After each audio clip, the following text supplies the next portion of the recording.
Broadcasting live from the E&B Granite Studios at the Centene Community Ice Center for Blues Development Camp. This is BK and Ferrario on 101 ESPN. Brought to you by E&B Granite. Bernie Fedorko's only choice for granite countertops, cabinets, and flooring.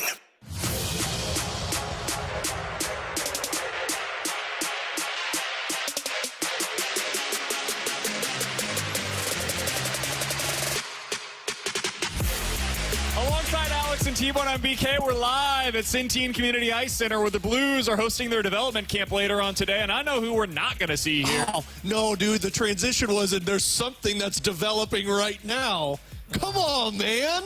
That was way better. Damn, I thought you had it. That was way better than what I was going to say. We're at hold on, let's take two. Welcome in, BK and Ferrario. We are at development camp at Centene Community Ice Center, and there's something that's developing right now in the NHL headlines. Glad I didn't say anything before that. So, Nick Leddy has been waived by the St. Louis Blues. What?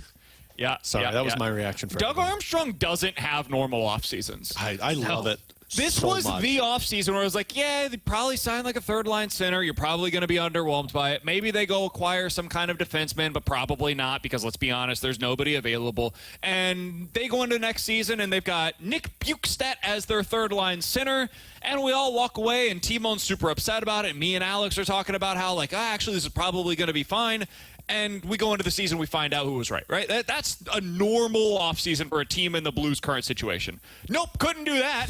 Trade Zach Bolduc, get a 22-year-old right-handed defenseman that's 6'3", great puck mover, and we have no idea if he knows how to play defense or not. Go out, sign Nick Bukestad, and everybody's like, is this your third-line center, your fourth-line center? We don't know. And now they place Nick Leddy on waivers. Alex, I'm going to do the Brian Windhorst for you. Now, why would they do that? Well, there's about 3 avenues probably. So 4 avenues. Explain to me why Nick Leddy is on waivers. Okay, so Frank Saravalli just tweeted this out saying, like, the Blues were trying to find a trade partner for Nick Leddy and nothing materialized, so taking a swing on waivers. So there's 4 avenues as to why they would be doing this. And I'm going to take you down every one of them. Option 1. Option 1. Tom Stillman said, I'm not spending over the cap this year, so shed salary. I don't like that one. I don't know how that one matters, though, because if he doesn't get claimed, you're paying him the money in the American Hockey League, unless he goes the sod route and says, I'm not playing in the AHL, which is very possible. Very possible. Round 2 of this path, and I'm going to take the path less traveled. They're going to go to the free agency offseason and say, we're signing Pius Suter. We're going to go out there and we're going to sign a third-line center, and Bukestad will be our fourth-line center, and we'll figure out the wings as we go. Or, like, on that same lane, I don't know if this is a different lane for you. Maybe I should shut up. A winger that is similar money to what Suter is. It wasn't a different avenue? Well, actually it was, so thanks for that one. Okay. So avenue number 3 was Nikolai Ehlers. Okay. Nikolai Ehlers is the other one that I wonder, are they going that route? Because there's no other wingers out there that make sense. Like, you go through and look them, it's bad options. So Ehlers would be like, hey, we always know how this works, right? There's a mystery team involved with this free agent. And if Ehlers is there and they say, hey, let's go get $8 million Ehlers. We could get Falk off the books by next year. We're getting Leddy off the books now. We got the cap space to make this work. Option 4, you're offer sheeting Bo Byram.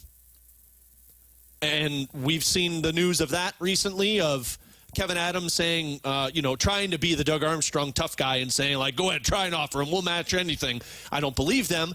Are they offer sheeting him? Are they going to find a trade for him? They got some type of minor league player that can go the other way. Those are my 4 wondering options of why the Blues are doing this with Nick Leddy. Because you don't waive guys. So money-saving option is 1.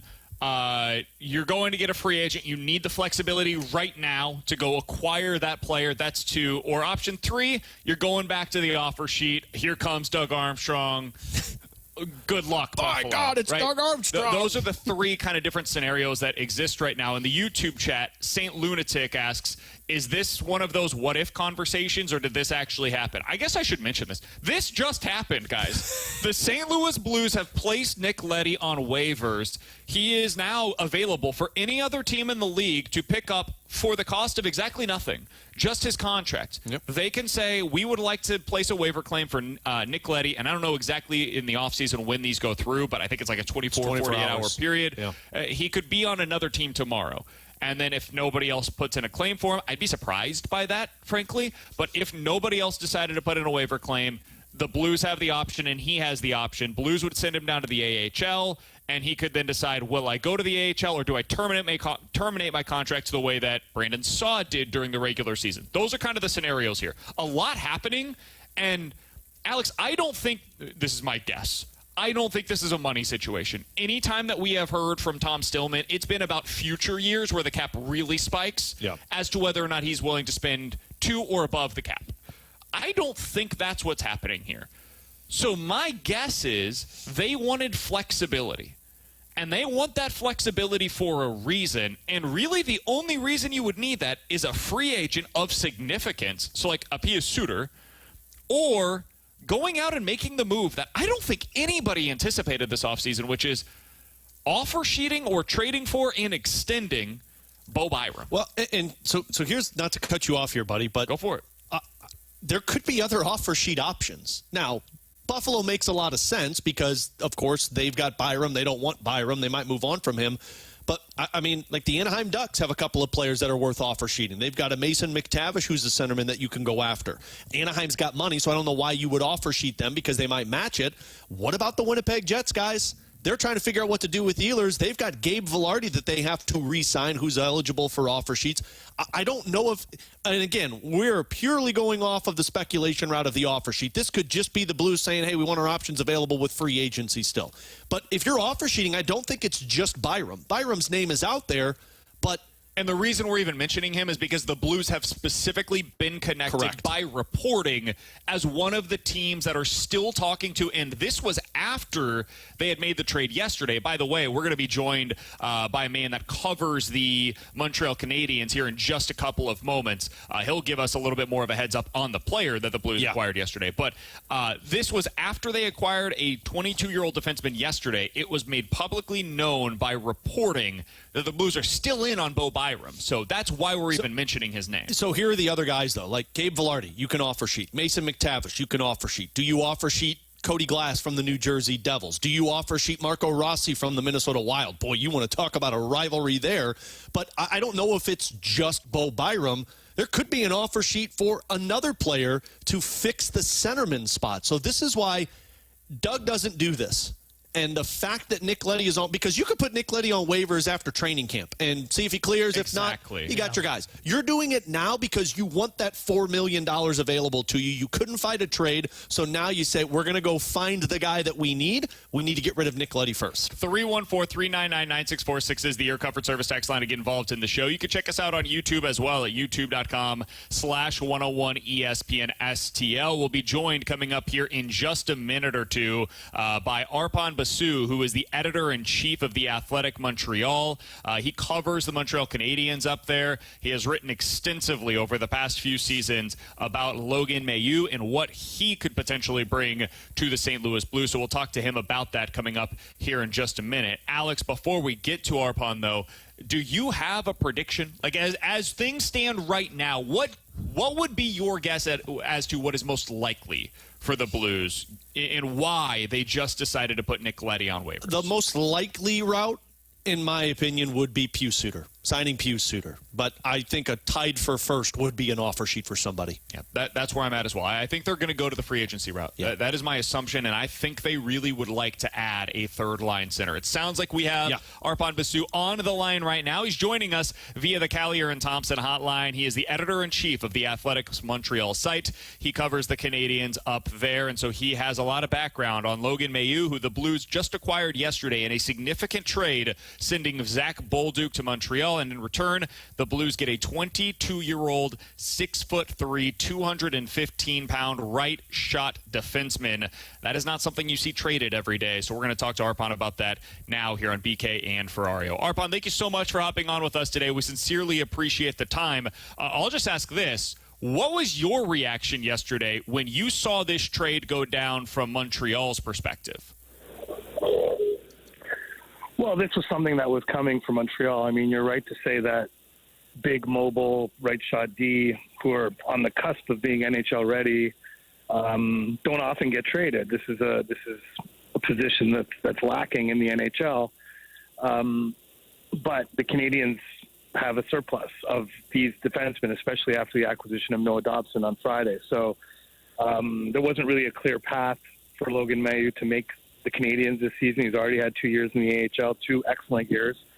So they went out and got value in an area of a shortage, where they needed more offensive forwards. The Blues have an abundance of offensive wingers, and so it really does make sense from both sides because, I think it would be fair for some Blues fans to think, why are we trading Zach Bolduc? Well, you got a hell of a player back, and I think the Canadiens did too.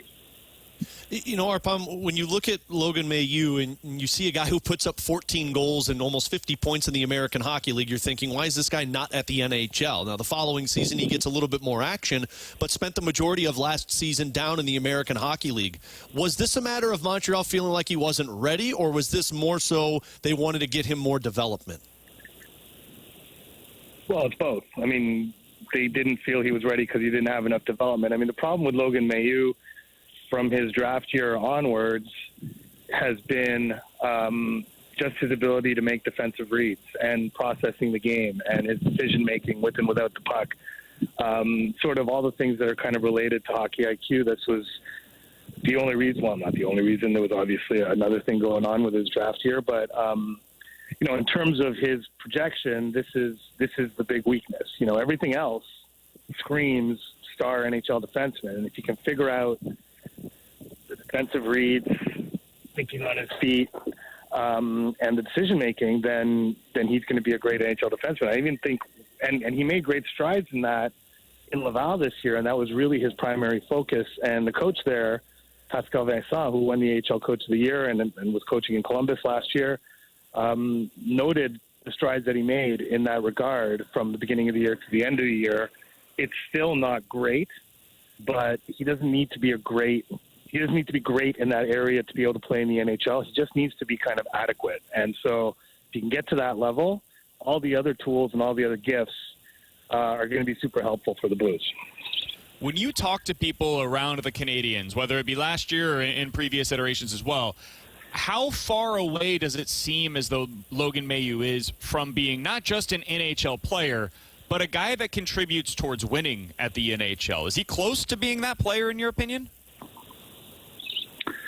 Well, he's very close to being I think he is an NHL player right now. I mean, I think the Blues are getting him at the right time. The Canadiens have put in the bulk of the development work, and now he's ready. And so, and in a sense, they did that development in order to be able to get an NHL player. I mean, Zach Bolduc's not just NHL ready. He's played in the NHL. He scored 19 goals as a rookie. So when you're getting a player like that, you have to give up something of value. And Logan Mailloux's on the cusp of, I have no doubt, he'll be an NHL player as soon as this season. Now, how close is he to being a defenseman that helps you win?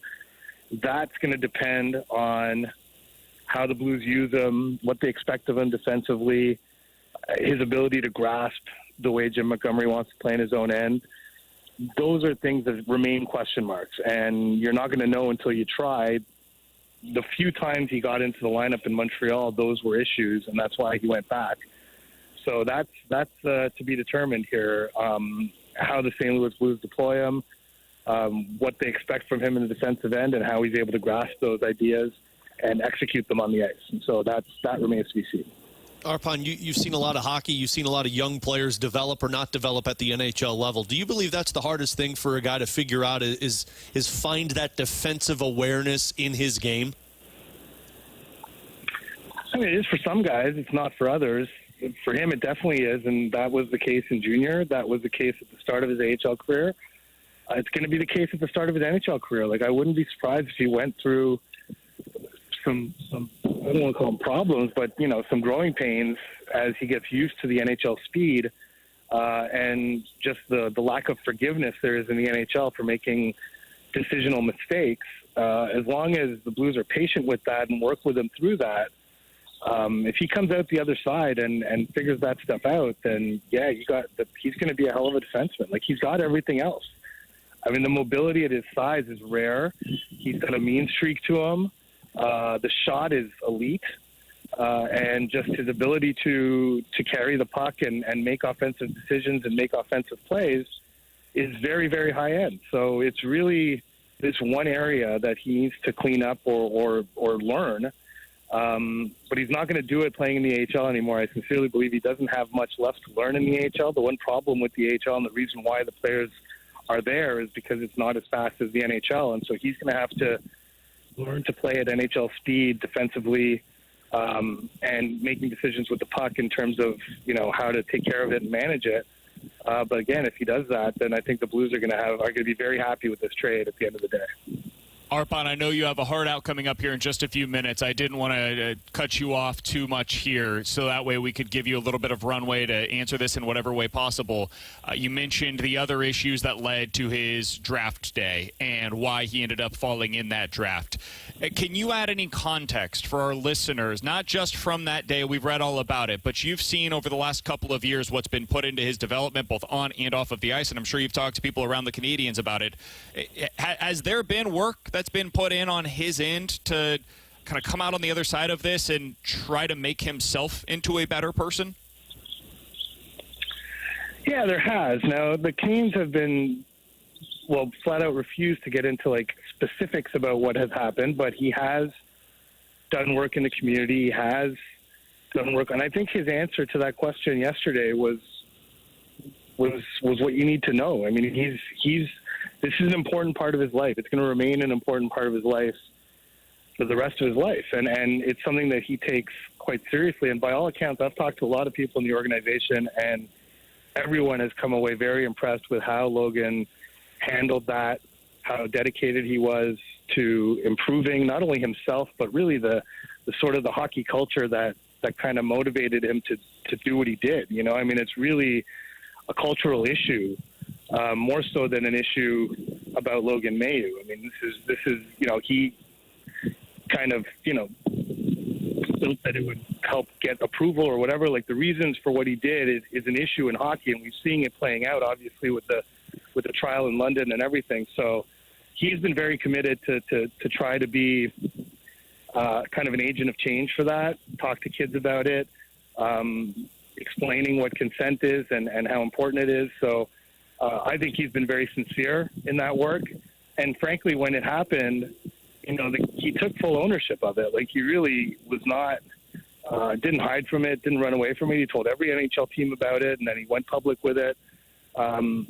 He's handled it, I think, just about as well as you could hope for. Now, obviously, that doesn't undo what he did, because that was a crime in Sweden, and there was a victim here that can never be forgotten about. But I feel that since then he's handled this as well as you could ask for, and the fact that he's not even ready to move on from it but wants it to continue and wants to work in the community in St. Louis, I think tells you what you need to know about that. Arpon Basu is the editor-in-chief of the Athletics Montreal site. He has joined us here on BK and Ferrario, and we sincerely appreciate his time. I know he's got a lot to do up there covering the Canadiens camp today. Arpon, thanks so much for hopping on with us, man. All the best. We'll talk with you again soon. All right, my pleasure, guys. Have a good one. Thanks, Arpon. That is Arpon Basu joining us here on BK and Ferrario. Just real quick on that final answer before we move on to the hockey side of things. There's no easy transition there, but it is what it is. You got to talk about the whole aspect of this trade, not just the hockey part of it. On the what happened prior to the draft situation, I was able to read up on this more last night, Alex. I don't know if you were able to do the same or not, but he was 17 years old.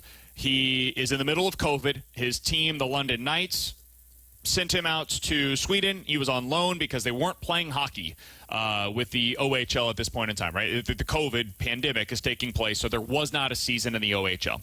So he's sent out to Sweden. He's playing for the Swedish team, and a 17-year-old kid makes what is a huge mistake, and there's a victim in this scenario where a woman was performing a sexual act on him.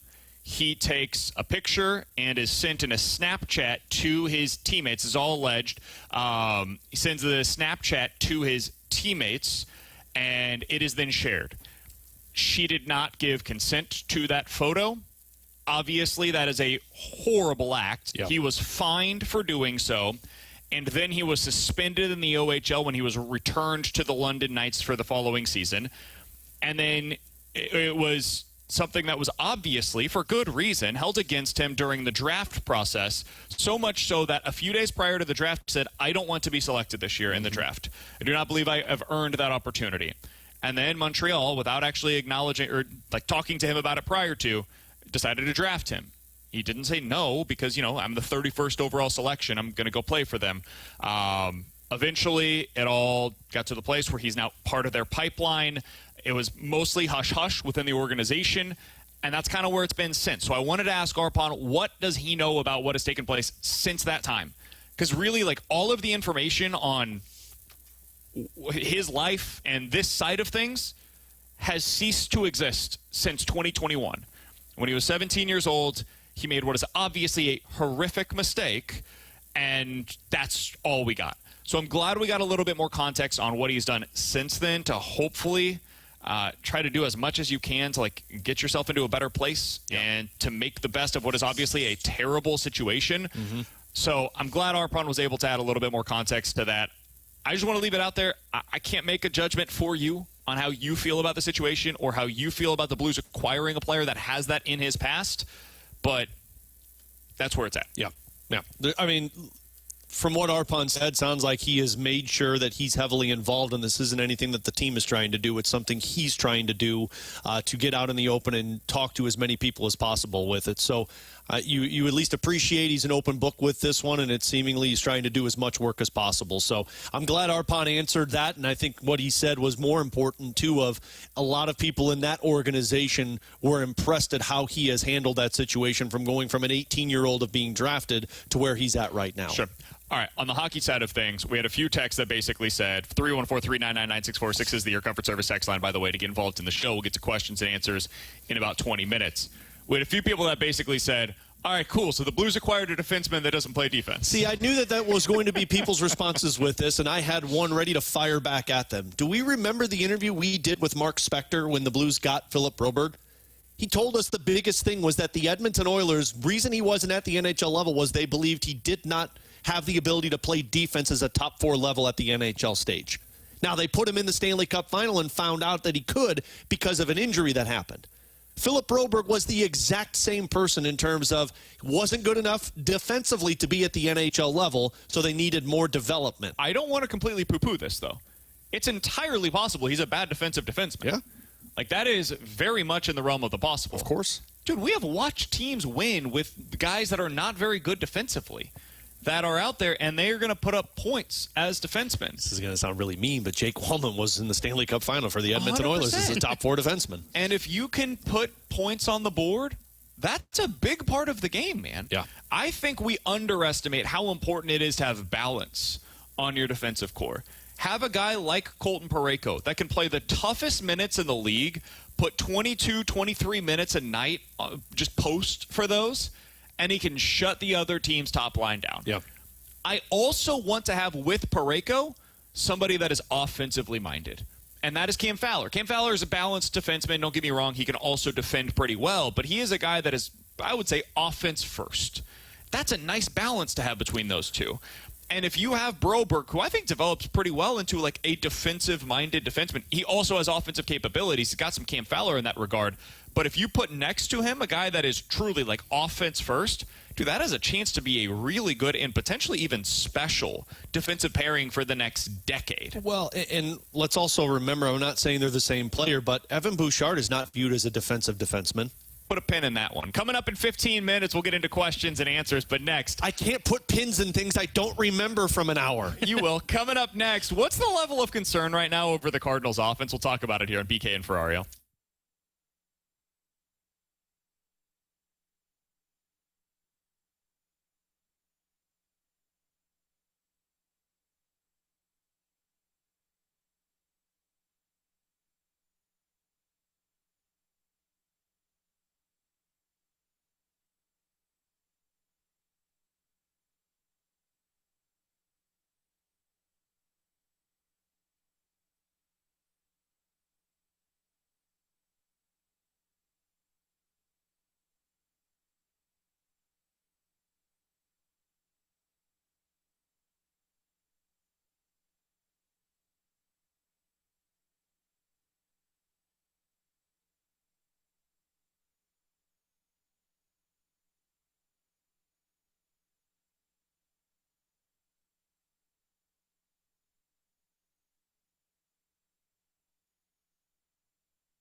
101 ESPN Sports Center. I'm Jordan Deacon. The Sports Center update is driven by Johnny Londoff Chevrolet and Johnny Londoff Autoplex. Last night, the Cardinals lost 1-0 to the Pirates. The series closer is happening today. First pitch taking off right now, any minute. The Cardinals are looking to avoid the sweep today. I'm Jordan Deacon. The Sports Center update was driven by Johnny Londoff Chevrolet and Johnny Londoff Autoplex. See them at londoff.com. Chevy, together we drive. Are you kidding me? We're right back to Blues Development Camp, live from the E&B Granite Studios at the Centene Community Ice Center with BK and Ferrario on 101 ESPN. Brought to you by E&B Granite, Bernie Federko's only choice for granite countertops, cabinets, and flooring.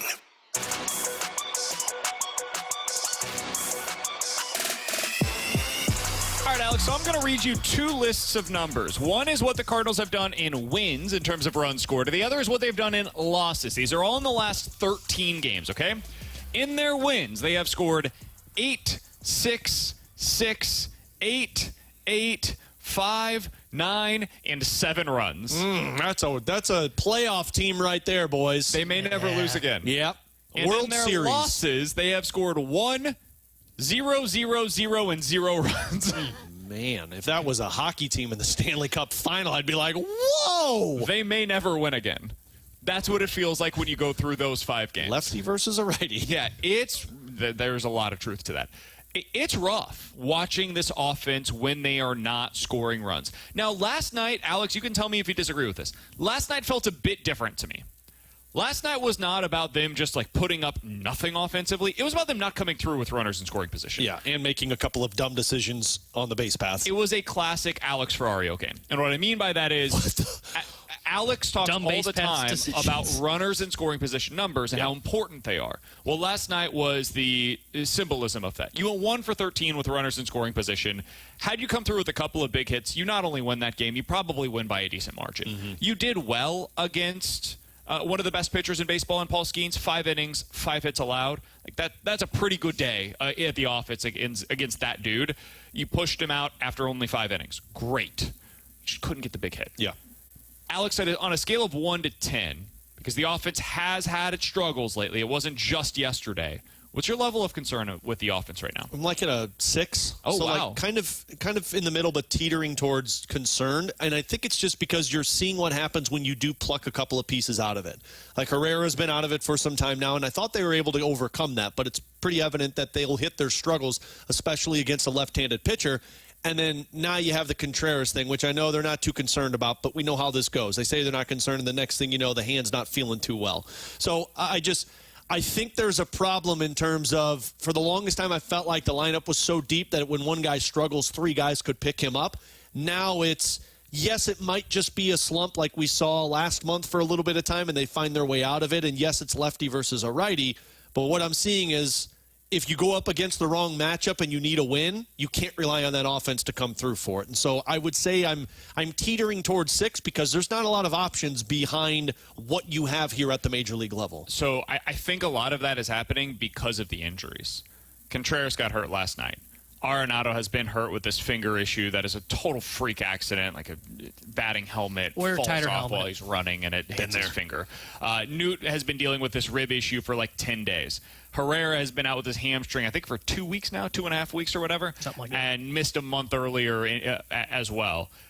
Jordan Walker, who, listen, he's not a guy that's going to like make or break your offense, but another right-handed bat nonetheless. He has been out for a little while as well. That's 5 dudes that you expected to be everyday players in your lineup that are missing time right now, most of them batting from the right side. You are severely lacking in options currently. So long-term, what is my level of concern for the offense? Like a 2? I think we know at this point what they are. They're a top 12-ish offense in baseball, and when right, they can even exceed those expectations. They're not right now. And that is my fear is like, okay, what does this mean for the next few weeks? Because the Cardinals are in a critical stretch of their season. Going into this All-Star break, you've got 10 more games. 1 against Pittsburgh today, and then you got 3 at Chicago, 3 at home against Washington, 3 at home against Atlanta. Can you find a way to just coast into the break and get yourself healthy over the course of that break with like a 5-5 record? Because if you can, I think you're probably going to be able to maintain that and continue to be in that buyer lane prior to the trade deadline. If this thing goes sideways, though, and the offense can't keep you afloat because of all of these injury issues, that's where things get a little bit of alarming. So my long-term level of concern, like a 2. My immediate level of concern is closer to your 6, Alex, because of the injury issues. I don't think this is what you are, but it is what you are right now. Yeah, I would say I'm at a 3, and that is both in the short and the long term. Because I think some of this stuff, like they get an off day tomorrow. In theory, I think that's going to allow for Arenado and Contreras to get close to 100% and potentially be back in the lineup and be back more towards their normal selves. And you've got an off day following the Cubs game. So you really have got 3 games in a 5-day stretch after today, which makes me feel like, okay, they might be able to come away from these nagging injuries feeling a little bit better and be able to survive through the first half. And that's why I would say I'm sitting at a 3 in the short and long term. Now, where it does teeter towards that 6 for me, where I would really panic, is if they have to put one of these guys on the IL, right? If Contreras' hand becomes such a problem, they have to place him on the IL. If the finger is such a big problem, Arenado's got to go on the IL. If Newt takes a check swing and something just tweaks the wrong way and he has to hit the IL, their depth is very much in question right now. And I said this on Friday when we did the show together, Alex. When for me, your recall for Jordan Walker, it tells me where you're at depth-wise. They are it's one beyond injury. that, though. It's not just he's your recall. He's starting games regularly right now. Yeah. They are one injury away from really sending things into panic mode, and that's why, like, I'm sitting at a 3, but it is definitely teetering towards the 6 if they have to make one more roster move. And I guess that's probably the better way for me to frame it. Like, that's where the 6 comes into tact for me. Like, and I understand that. I'd be like, it's hard to believe you're going to be able to stay healthy for the rest of the season. Everybody goes through injuries, and it's how you handle it. I just, if you lose specifically one of these right-handed bats, I mean, you just don't have another option. Like, your depth is concerning, and even if you view the trade deadline as saying, like, look, we're going to go find another bat, that's fine, but can it be the piece that actually helps you? I just think I'm starting to realize Herrera and Contreras might actually be massive pieces for this team rather than what I thought was like a pack mentality group. But it is. It's both, right? Like the Blues. This was my concern for the Blues as they went into the playoffs this year, and they were somewhat able to overcome it, but I think you felt the loss. Holloway was a big piece of the identity of what the Blues were trying to become, and when you lose that piece, it doesn't just have an effect on, like, you lose his goal production. You lose a little bit of what Braden Shen had become. You lose a little bit of what Jordan Kyrou had become because that line, there's chemistry there, and they play a certain style. And the same thing is true when you pull out individual pieces from this lineup. When you pull Lars Nootbaar from the lineup, you lose his on-base percentage. When you pull Ivan Herrera from the lineup, you lose the thump from the right side that can come through in any situation. When you then pull as well Wilson Contreras from the lineup, it's another one of that same style of player that is pulled from the lineup. Now you pull out Arenado, well, now it's a high on base percentage plus average guy, a guy that makes contact with regularity that is away from the lineup. I keep pulling these pieces from the lineup, and eventually the stress test just becomes too much for the Cardinals, and they don't have a way to overcome some of these individual pieces not being a part of it anymore. The Blues would be the same thing. They are a pack mentality team. If last year, instead of it just being Holloway that was pulled from the lineup, it was Holloway and Bolduc and eventually Jimmy Snuggerud as well we would look at it and be like, yeah, they were a pack mentality, but you don't have the pack. The pack's gone. Right. Now it's just a lone wolf, and it's like, all right, Kyrou and Thomas, let's see what you're able to do. And that's not enough. The Cardinals are finding that out right now. I think the positive is most of these are not long-term injuries. And as long as that remains the case, T-Bone, I totally agree with you. I think they'll be fine. It's really the pitching that will determine the ceiling for the season still, in my opinion. And that's a conversation that we can have at a later date. Alongside Alex and T-Bone on BK, it's BK and Ferrario here on 101 ESPN. Coming up in 15 minutes, Pierre McGuire had a very interesting comparison yesterday for Logan Mailloux. We'll tell you what that comparison is and what Alex thinks about it in 15 minutes. Questions and answers coming up next here on BK and Ferrario.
Blues Development Camp at the Centene Community Ice Center inside the E&B Granite Studios. This is BK and Ferrario on 101 ESPN. Brought to you by E&B Granite, Bernie Federko's only choice for granite countertops, cabinets, and flooring. You've got questions. BK and Ferrario may have the answers. Questions and answers presented by Vantage Credit Union. As a local financial partner, Vantage puts your needs first. Membership eligibility required. 314-399-9646 is the Air Comfort Service text line for questions and answers. If you guys have any questions, get them in right now on the Air Comfort Service text line. From the 618, guys, who do you think would be the current Cardinals equivalent of a Bolduc trade where they're dealing from an area of strength? Well, that's a really interesting one.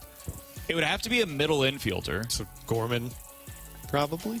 I'm not sure that they have somebody that would hurt the way that Bolduc hurt Blues fans. That's fair. Donnie? I'd say Donovan, I think, would. Donovan feels more like a Holloway. I agree. Sajacy? But I don't think that hurts. He hasn't had the same amount of success at the big league level. I mean, I guess the part that hurts is he's a right-handed bat. Yeah, he's not an Burleson's probably the answer. Oh, yeah. Guy that comes in, has a really good season, better than expected, has proven the ability to be more of a defensive player than you expected him to be. That was the case for Burleson this year. It was also the case for Bolduc. Has some of the mentality that I think St. Louis fans appreciate. I bet you it's Burleson. That's probably the answer. That makes sense. Yeah, I would agree with that. That one would sting a little bit, and I could see where he's kind of become a fan favorite. And he's got a little old school to him to where he hits batting average. Yeah, I could see where he's the one that is kind of the comparison. For I think that's probably the comp. And it's because he's like that first base type where if you're in Mo/Chaim Blues shoes, it's probably a situation where you view it as, okay, so we have Contreras there. Ivan Herrera might be somebody that plays there eventually. We have a little bit of a log jam with that first base/DH. See, I could see that being the spot that you would view that as. All right, 314-399-9646 is the Air Comfort Service text line for questions and answers. From the 636, guys, what do you think happens with Nick Leddy's cap space if he ends up clearing waivers? Well, sorry, I viewed this a different one. What will happen with Leddy's cap space if he were to clear waivers? I have to look this up to familiarize myself with it again. I think they get a certain portion of it. I was going to say, I know he goes to, they pay his salary. I can't remember how much of that you clear from your books. I think it is a percentage of it, but I'd have to get back with you on minor exactly salary is $3 million. Okay. According to Puckpedia. So but that's his salary. That doesn't necessarily indicate I don't think it changes his AAV. Hit. I think his cap hit still hits the team. I don't think it does for the full amount. I can't remember what it is, though. I don't want to give you bad information, so I don't know. Yeah, I thought all $4 million came off of the books. Like, I think once you clear, it's only the active roster that gets the counts against your cap, I'm pretty sure. 314-399-9646 is the Air Comfort Service text line for questions and answers. From the 314, guys, if the Blues were somehow able to acquire Bowen Byram and signed him to a long-term deal, what's the timeline look like for the rest of their defensive prospects, and does that impact them at all? Well, really the only defensive prospects that, at least from what the Blues are saying, sound like they could be impactful NHL players. Lindstein, who's coming to the NHL or the AHL this year, so he's not going back to Sweden. He's going to play in the AHL. So probably a couple of years away from him. Buchinger, they were pretty high on, but didn't have the greatest year down in the AHL. And then Juracek, who was hurt last year. So you're talking 3+ years away from him even getting a sniff. Other than that, man, you don't really have much in your minor league system that are viewed as NHL defensemen, which is why they make the move for Logan Mailloux. And if they go get Byram, they're essentially saying this is our core moving forward. If you get Byram, that tells me you're probably not bringing back Fowler beyond this year. And then from that, I mean, Tucker's here. One guy is going to be your third pair defenseman, and then you hope that if Juracek is good, he becomes the NHL player for you when Parayko exits the league. I think I have the answer on the the waiver situation. I believe they would get roughly $1 million in cap relief if he is sent to the minor league, sent to the AHL, and he clears waivers. So he would account for $3 million against the cap for the upcoming season. It's a a weird thing, but a player's cap hit is only buried when he's actually assigned to the minors, this is according to Buckpedia. When a player clears waivers, they can be assigned to the minors without having to clear it again for 30 days. If they are signed to the minors, it is a roughly $1 million change in their cap hit. So you are able to get that extra $1 million of relief by them going to the minors. So it is not a full, like $4 million comes off of the books. He would still account for $3 million against the cap in the event that Nick Leddy goes down to the AHL. Does that make sense? No. I think so. Still very confused. I'm not telling you that is something that makes sense. It's just the way that it works for the cap. That's why I didn't want to give bad information. Sometimes this stuff can be very convoluted and weird. All right, 314-399-9646 is the Air Comfort Service text line for questions and answers. From the 801, guys, what does the Mailloux trade say about the way that the Blues see Matt Kessel and his role for the team moving forward? Do they not view Kessel as somebody that is a legit top 6 defenseman? I mean, I think you saw that last year. They didn't view him as a top 6. I mean, even when they were going through rough spots, he wasn't really in the rust. So, like, Tyler Tucker stepped over him in terms of the depth chart last season. That's why Ryan Suter continued to play and Matt Kessel wasn't a part of it. I think he's viewed as a 7th defenseman. I think he's viewed as a guy that can be put into the spot if they need him to. But as of right now, his development's not at the stage where they think he's a top 6 defenseman. Can that change? Absolutely. But going into the season, it's kind of obvious that they say, nope, you're a depth piece for us rather than an NHL everyday piece for us. Yeah, I think it's clear they view him as the fringe NHL defenseman, which is the perfect 7th guy. And if you want to change that, and if you want to leapfrog somebody on our depth chart, you're going to have to do it in limited opportunities. Going into the year, he was viewed as, I think, the 6th defenseman. I mean, he started on the roster playing with Over Tucker and playing with Suter, and then it became clear, hey, he doesn't have the physical edge, so he's going to get leapfrogged, and it's going to flip course. From the 618, guys, do you think it's possible that Leddy wouldn't accept a trade to San Jose, so they just waived him, and they believe that San Jose will claim him? Yeah, absolutely. It's exactly what happened. We don't know that to be true, but I mean, feels like that's very possible. Reading between the lines, look at what Barclay Goodrow did. Or the Rangers did to Goodrow last year. They said, go to San Jose, and he said no, and they said, cool, you'll go to San Jose. The conversations, I would imagine, were, yeah, we'd like to acquire him, but we're not giving you anything for him. Anything that you feel is valuable enough for Nick Leddy, and then they're like, cool, well we're going to put him on. He has the modified no trade, so Leddy can say no. Yeah, but it's only 10 teams, I think. Yeah, I mean, San Jose is probably one. Yeah, well, I'm sure, but what I'm saying is, like, the teams that were willing to trade for him weren't willing to give anything, and Doug looked at this as, okay, well, I'm not getting the value I want for him. Somebody's interested. They just don't want to pay me, so we'll put him through waivers because somebody's going to claim him. Yeah, I mean, if they were willing to give you anything, you would go ahead and just make the deal. I mean, if you're a team, though, you kind of see the writing on the wall, right? Where it's like, you got too many defensemen. You need to trade him. I'm not going to give you. I'm not even going to give you future considerations for him. Sure. Because you're going to have to put him through waivers at some point. 314-399-9646 is the Air Comfort Service text line from the 314. Guys, that weird cap rule for the waivers was put in place a while ago, so rich teams wouldn't just sign a bunch of veterans to big money contracts and then bury them in the minors for cap relief whenever they're done with them. So that's why it exists. Yeah, that makes sense.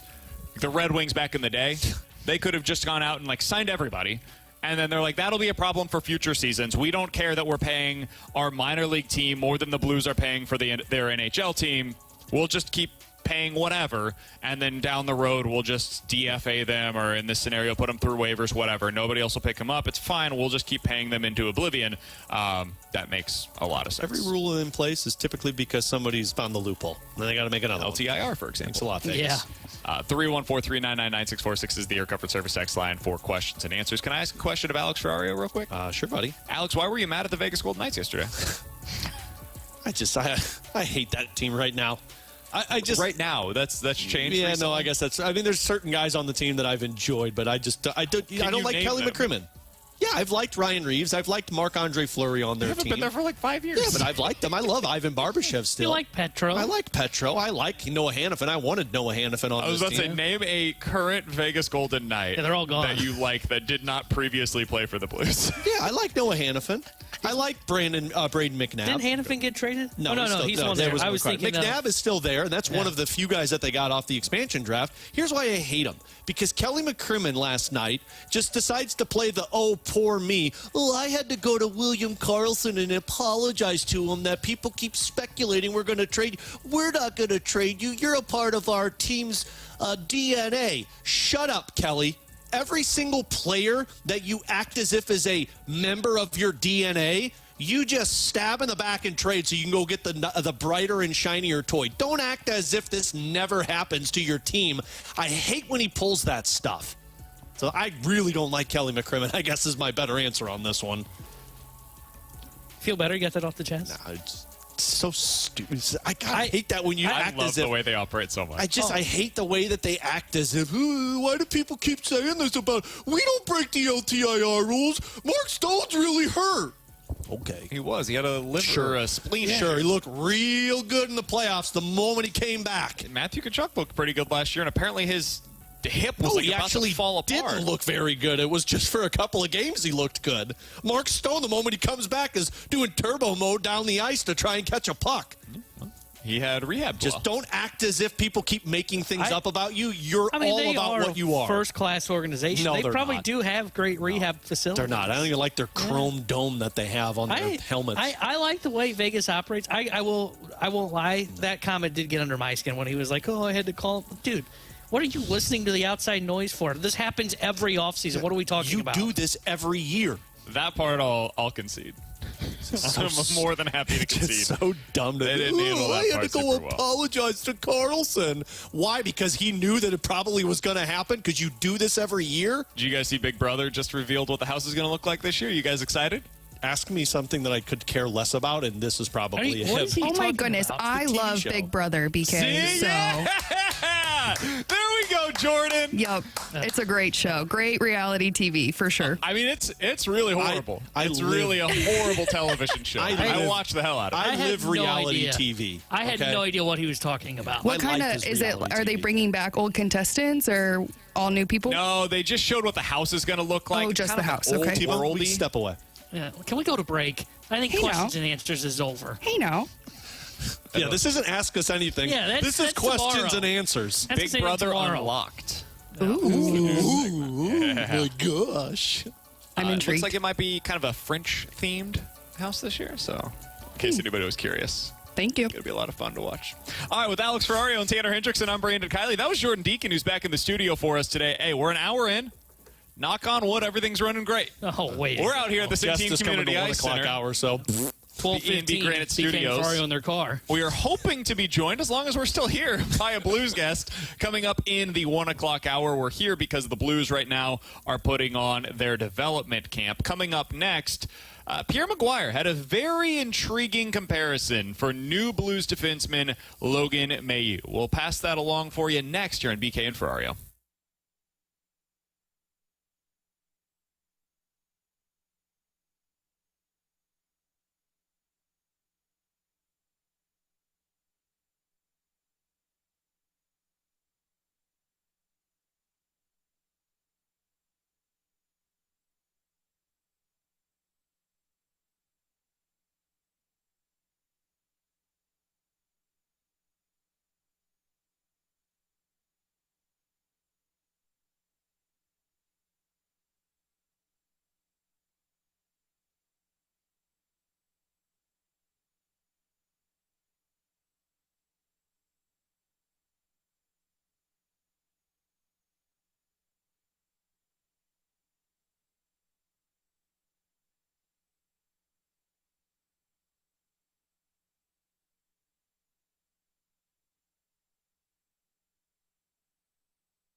with a lifetime warranty and 30-day return.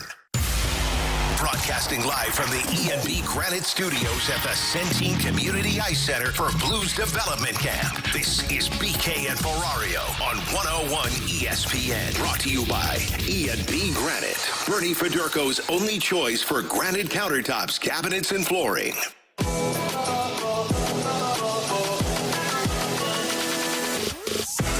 All right, Alex, so yesterday, my For You page, by the way, on Twitter, is just a complete cesspool.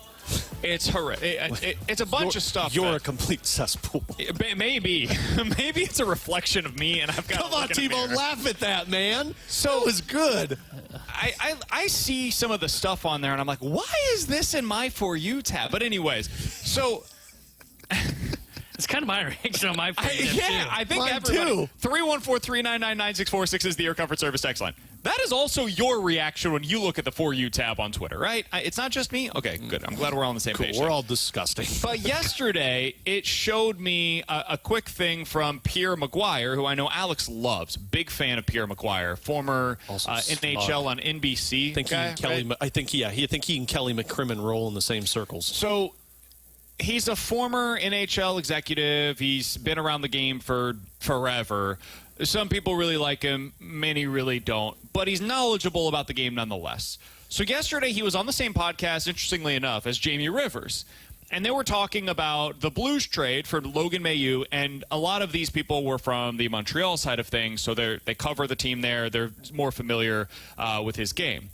They're not a big fan of what the Blues gave up here. They were pretty surprised they were willing to give up Zach Bolduc for this specific player. It's the common theme that I've been seeing as well. And then Pierre McGuire comes in and he's like, guys, the Blues just traded for a guy that if I compared him right now to what Evan Bouchard was 5 years ago, they're the same player.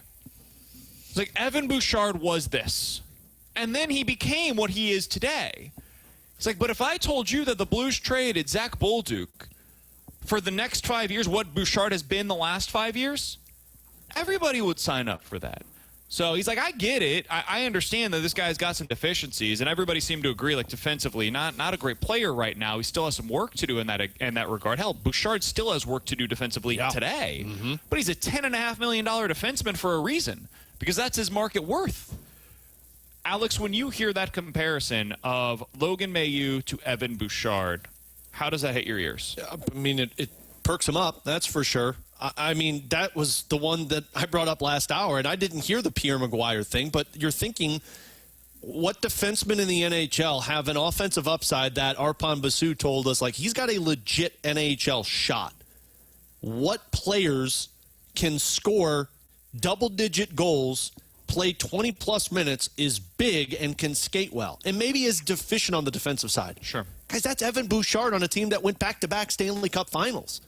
Now, I don't think he's going to be a 80-point producer, because the reason Evan Bouchard is able to put up 60 and 50 assists is because you got Connor Bleeping McDavid and Draisaitl on the ice. Like, you get assists when guys score a lot of goals. Yeah, those 23 assists on the power play this year certainly helped to go to that. Yeah, exactly. Which and where do you think somebody mentioned 20 potential points on the power play this year for him. I still think that's absolutely absurd. I think I would be spot on with this if he has McDavid and Draisaitl, I agree. I think maybe he has the potential to do that. But, like, I actually do see some of these similarities. Maybe not the greatest defensively, has an elite shot. No coincidence that Evan Bouchard also scored 25 goals in the Ontario Hockey League with the London Knights.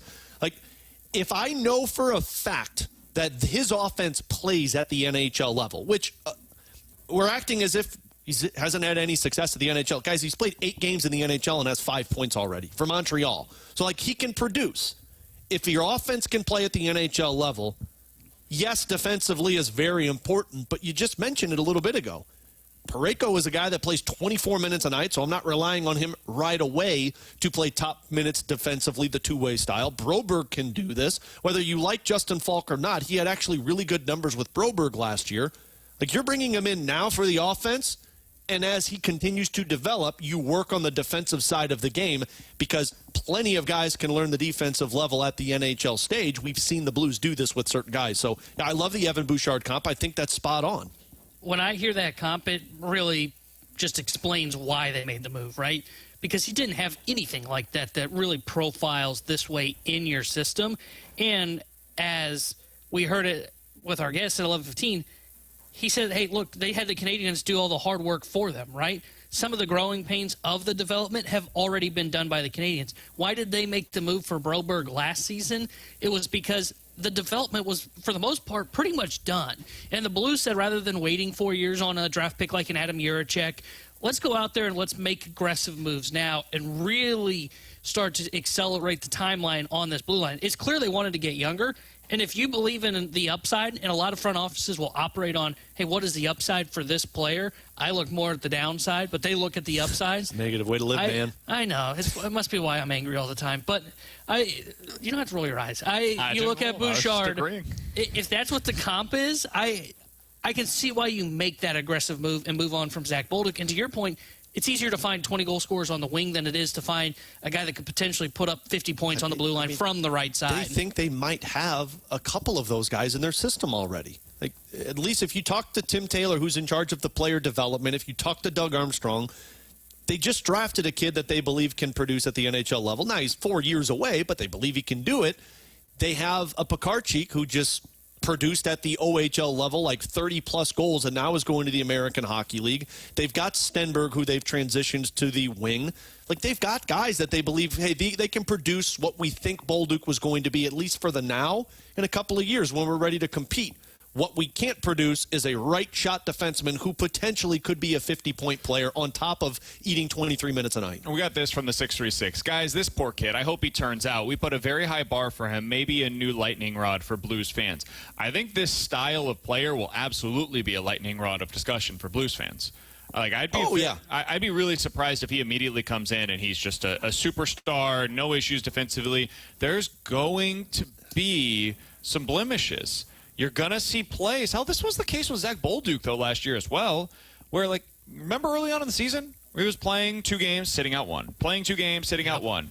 And they had this whole plan in place of, like, hey, we want this guy to be good on both sides of the puck so that way he can consistently be contributing towards our lineup whenever we're winning again.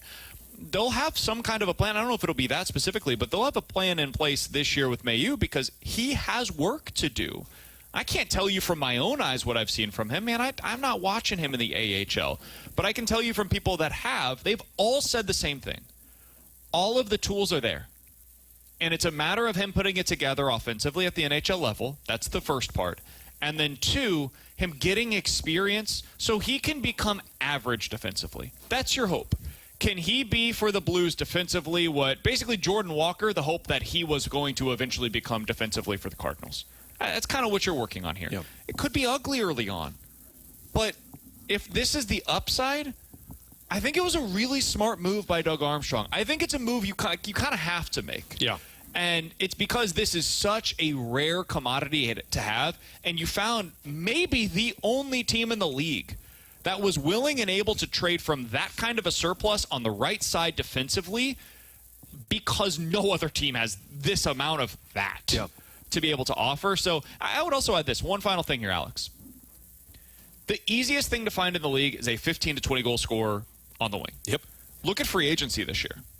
If you go to free agency and you want to find a center, good luck. If you go to free agency and you want to find a big right shot defenseman that can produce 40 or more points for you, good luck. If you want to go to the market, though, and you need 15 to 20 goals, dude, they are available, like 6 to 10 of them every single year. Mm-hmm. So some of this was just Doug Armstrong looking at it and saying, what's the easiest way for me to construct my team long-term? The best way for me to construct my team long-term. When you have this, you don't let it go. You keep them signed long-term. The Blues were able to hopefully just add a guy that has that upside. And the most successful teams in the NHL build a certain way, up the middle. Goaltending, defense, centerman. They don't build from the outside in. You build up the middle, and they're still searching for the centerman. And I don't know when that's going to happen, but they've got the defense now. They've got the goaltending now. I mean, the crazy part about it is people were willing to say Kyrou for Dobson made a lot of sense. And although both are certainties right now in the NHL, you were giving up a guy that can score 30-plus goals at the NHL level and has done so for 3 consecutive seasons for a guy that can score double digits, but was viewed from the New York Islanders as he is not a top pair guy that we're worth paying $10 million to.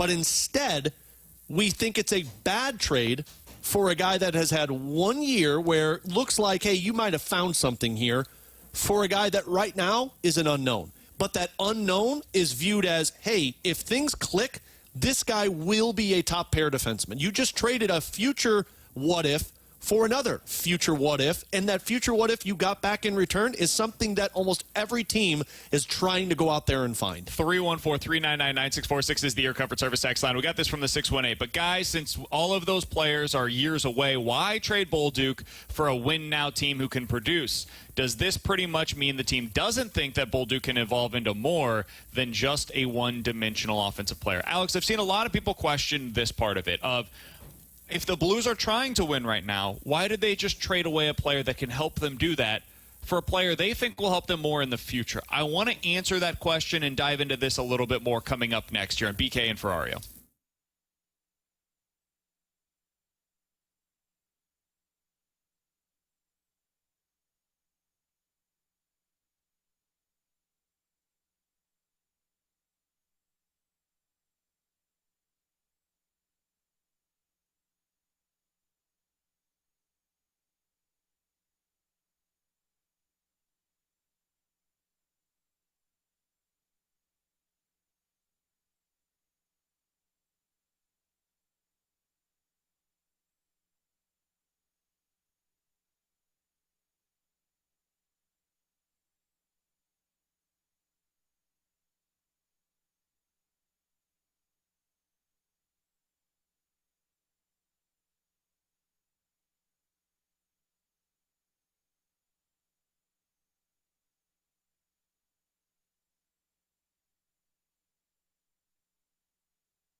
Alex Ferrario with you to talk about my friends out at Classic Air Care. Daniel with a 5-star review of the work that Classic Air Care provides. This one from Daniel. We've used Classic Air for several years for our home and our small apartment building as well. Always request Nick as our technician and schedule far enough in advance to make sure we get him. Thoroughly knows our equipment. We trust his professional recommendations to keep it running as well. There's over 3,000 of these 5-star reviews on Google Plus that you can find of Classic Air Care's work, talking about Nick and other technicians who have 30-plus years in this business, a company that has been making people comfortable since 1926. And when it comes to the importance of that HVAC system, you've got to use the company that you know will take care of you. So give Classic Air Care a call today. Ask about their maintenance agreement that they have. I urge all of my family and friends to check this out because that maintenance agreement puts you in priority scheduling throughout the year. You also get twice a year checkups on that unit to maintain its level of excellence throughout the time you're living in your home. So call them today. Tell them Alex Ferrario sent you. Also, you could schedule online, Classic Air Care and ClassicAirCare.com.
BK and Ferrario are broadcasting live from the E&B Granite Studios at the Centene Community Ice Center for Blues Development Camp on 101 ESPN. Brought to you by E&B Granite, Bernie Federko's only choice for granite countertops, cabinets, and flooring. All right, Alex, so I think one of the big questions that Blues fans have about the trade that was made yesterday is, hey, why did they do this? They just traded a player that can clearly help them win now in Zach Bolduc. He scored nearly 20 goals last year. You would think he'd probably be on pace to do something similar this year. He could help you fill out your top nine, and you have an overqualified player on that third line, right? That's something they missed a year ago that they could now potentially have. Okay, so why do you trade that for a maybe? You trade that for a guy who might come in this year and we're not entirely sure he's ready to contribute towards winning at the NHL level. He's ready to play here, but is he going to be a winning player? I don't know. We just don't know the answer to that. Alex, I think there's a couple of reasons why, and we've discussed a few of them, but one, the value of this kind of profile. It's just really hard to come by. A player with this shot, this size, this speed, that age, that kind of control contractually, it's really hard to get your hands on that as an NHL team. So that's part of why I think you make this move. Another part is just, man, you look at the way that the Blues played last year, like the way that the roster was constructed for most of the season. I'm talking about pre-Jimmy Snuggerud arriving at the NHL level. Because when Snuggy arrived, we got to remember, Holloway was off the roster. Holloway was injured when Snuggerud arrived. So at one point, basically the entirety of last season, they were down one player compared to what the ideal scenario would have been for the upcoming season, right? You were Booch, Thomas, Neighbors, Holloway, Shin, Kyrou, and then Joseph/Texier with Sonny and Bolduc. That was your top nine for most of last season. Right now, as currently constructed, Booch, Thomas, Snuggerud, drop Neighbors down to the third line. Holloway, Shin, Kyrou still the same. So Neighbors drops down to the third line with Bukestad as of today, with Joseph and Texier, which is the same thing that it was last year. So I'm going from Sonny to Bukestad, which I think is an upgrade. And I'm going from Bolduc to Neighbors, which isn't that just like an even trade? Different style, but I mean, I think the way that the Blues like to play is big and heavy. So I would say, not that Bolduc didn't play that, because Bolduc was willing to show his physicality. I think Snuggerud on the top line, given the way that line can play, I think he's a bit of an upgrade. I think he fits better than what Neighbors did on the top line. I mean, your top nine or your top six, in my opinion, is better than what it was for a majority of last season. Correct. Because you've got a line that you know works, and Snuggerud now provides offense on that top line. And I'm assuming Booch is going to be improved compared to what he was last year. Even if he's not, like you're basically saying, is Snuggerud better than Neighbors? Yes. I think I would project yes in the top six this year. And the third line is the part that I guess is my biggest question mark. But again, it was a question mark last year. 100%. If I can find a winger or a centerman, if they go decide that route, that provides a little more offense on that third line, your roster is better than where you were last year. Let's say they don't. It's still already better. Bukestad is better today than Oscar Sundqvist was last year. Can we agree on that? Yeah. Sure. I'm not sure by how much, but sure. Do you think that Bolduc and Neighbors are at minimum similar? Yeah. Yeah. Then you're already, if not better, basically the same. And then it becomes a question of, like, how much do you believe in Jimmy Snuggerud? Because I think Which they don't make this move if they don't believe in Jimmy Snuggerud. Absolutely. They clearly have huge faith in what Jimmy Snuggerud is going to be. So even if they don't make another move, and I think they're going to, but even if they didn't, they're already, in my opinion, better at this point than they were for the vast majority of last season with what they brought out there. So this current roster should be good enough just from the forward group to get you into the playoffs. And then it comes down to, okay, then what's the upside of your blue line? And they just added somebody that they believe has huge upside to be able to add some kind of an elements to their team that they were lacking from a year ago in that regard. And that's been the one thing that I've tried to focus on over these last 24 hours looking at this trade. I also think this wasn't a win now off season. Like Doug even told us this. They're still in the retool phase that they were hoping for. They just expedited it faster. I also think Doug is trying to get this roster in place so that when Steen takes over, you're entering that competitive window, and the moves that you make are trying to take you from playoff team to cup contender. You can't get there, though, if you don't have a right-handed defenseman. And I don't know what Mailloux is. He might not be what you hope. But from everything we're hearing about him, that's a core piece of your team. And what they've accomplished a potential. A potential. But that's why they make the move. Wingers, unless you're like a top-line 40-goal scorer, are rarely core members of team success, unless you're like Matthew Tkachuk or Sam Reinhart. Who's a third-line winger that's a core member of a team? Good luck finding one. Those are the ones that Colorado just goes out and gives up future assets for at the trade deadline. And if we're being honest, that's what Bolduc was here. Yeah. He did not have a path into the top 6. Yeah.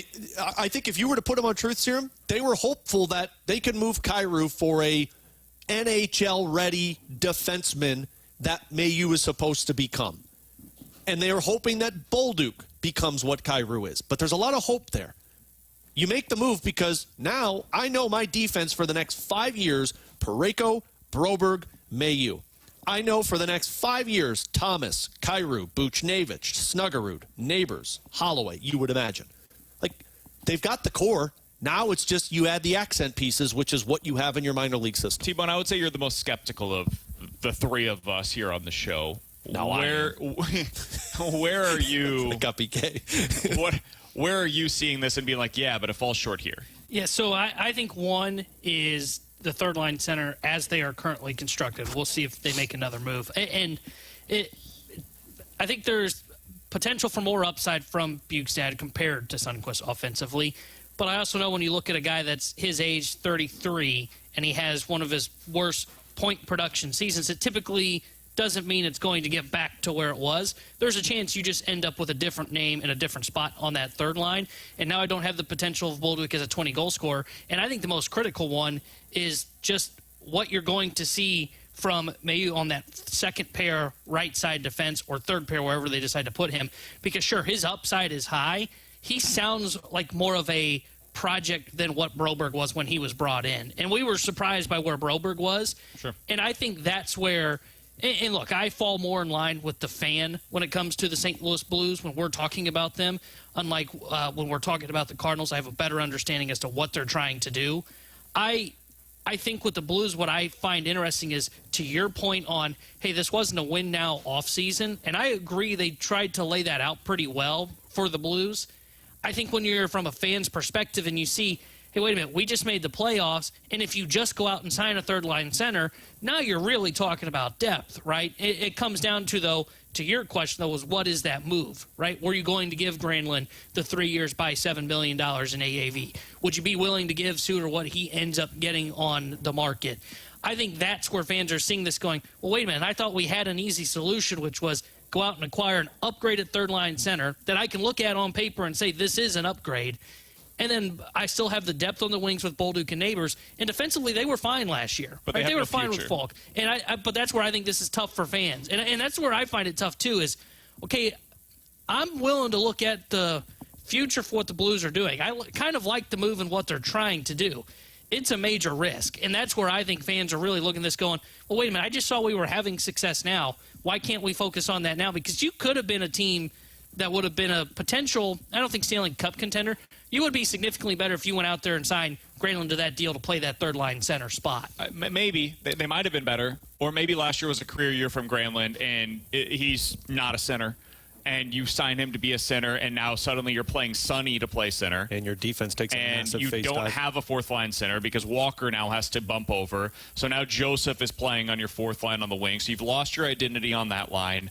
Your third line is now Sonny with Bolduc and Granlund. You're paying Granlund $7 million a year for the next 3 seasons to now be a third-line winger. And next year you've got to pay Bolduc $6 million per season. So now I'm paying my wingers $8 million, $8 million, $4 million, $8 million, $6 million, and $7 million. That's just not a way to build a long-term successful organization. So I think what they did here we didn't see this coming. So we should say that up front. Like, if we saw this coming, we would have said as much. I didn't see them necessarily trading Bolduc. We said all along, if you're going to make a deal, it comes from the wingers somewhere. It's a matter of which one you're willing to move. And they saw an opportunity here to really upgrade their defense.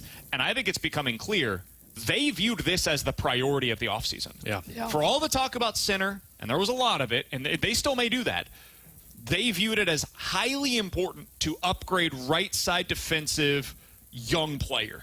Noah Dobson, I think, was pretty clearly the number one priority. He said no. They pivoted and said, all right, we'll go make a trade for one then, and they got one done. And who knows, they may not be done. Maybe they still view Bowen Byram as a guy that, let's go get another. Yeah. Like, we need 3 guys under the age of 25 that can be our long-term future at this position, because they have figured out their future forward-wise. I think they're basically there. They did not have that plan in place on the blue line. Yeah. They have a future at goalie. They have a future with their forwards. They were missing that with their defense outside of Broberg. Now you seemingly have another option there. So I think it makes a lot of sense, and I think they have been able to find a way to thread this needle of being good now, being as good or better right now, and also giving yourself a better future while winning right now. And I also think, the goal was, at least for our eyes, upgrading the center position. I think it's pretty evident that there was no upgrades out there according to the Blues. And if you were making a trade, you were making a lateral move, because you were going to have to trade Kyrou to get the centerman that you believed was better for you. And they looked at this as, well, that's a lateral move for us, because you're bringing in somebody who might not provide the offense for a guy that is, and our defense is still short. I think the center position was, let's wait and see with Dvorsky, because there's no obvious upgrades right now from what we have. Let's keep a line that had a lot of success together in Kyrou, Shannon, Holloway, and let's go upgrade the area that we're not going to be able to fix, because as this season moves along and the salary cap goes up, man, right-handed defensemen, if they're any good, you're not going to be able to acquire them. I mean, look at Noah Dobson. Noah Dobson was going to cost you Jordan Kyrou. Any other right-handed defensemen are going to cost you probably that and more. Yeah, I'm still not saying they're done with the center position. No, I don't. I'm not convinced. The Nick Leddy move tells me that there's something out there in terms of the forwards, whether it's center or wing, that they say, yeah, we're going to make this move. It's just we have to wait a little bit. Alongside Alex and T-Bone on BK. Coming up next, is Nolan Arenado still a trade option for the Cardinals, or is that ship done? Or are we done with that one? We'll talk about that next year on BK and Ferrario.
101 ESPN Sports Center.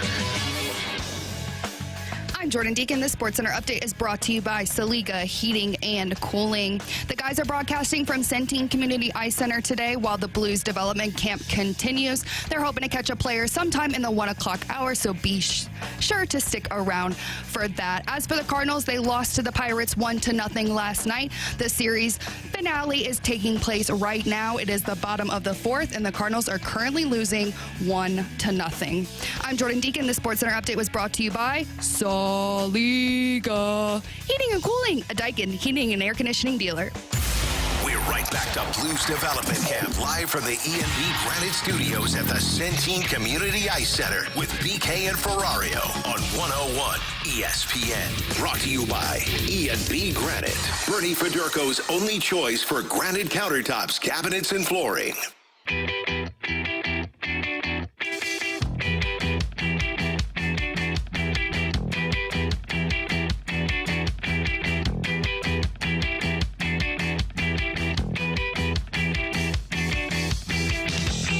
Alongside Alex and T-Bone, I'm BK. Cardinals are currently getting shut out once again. It's fine.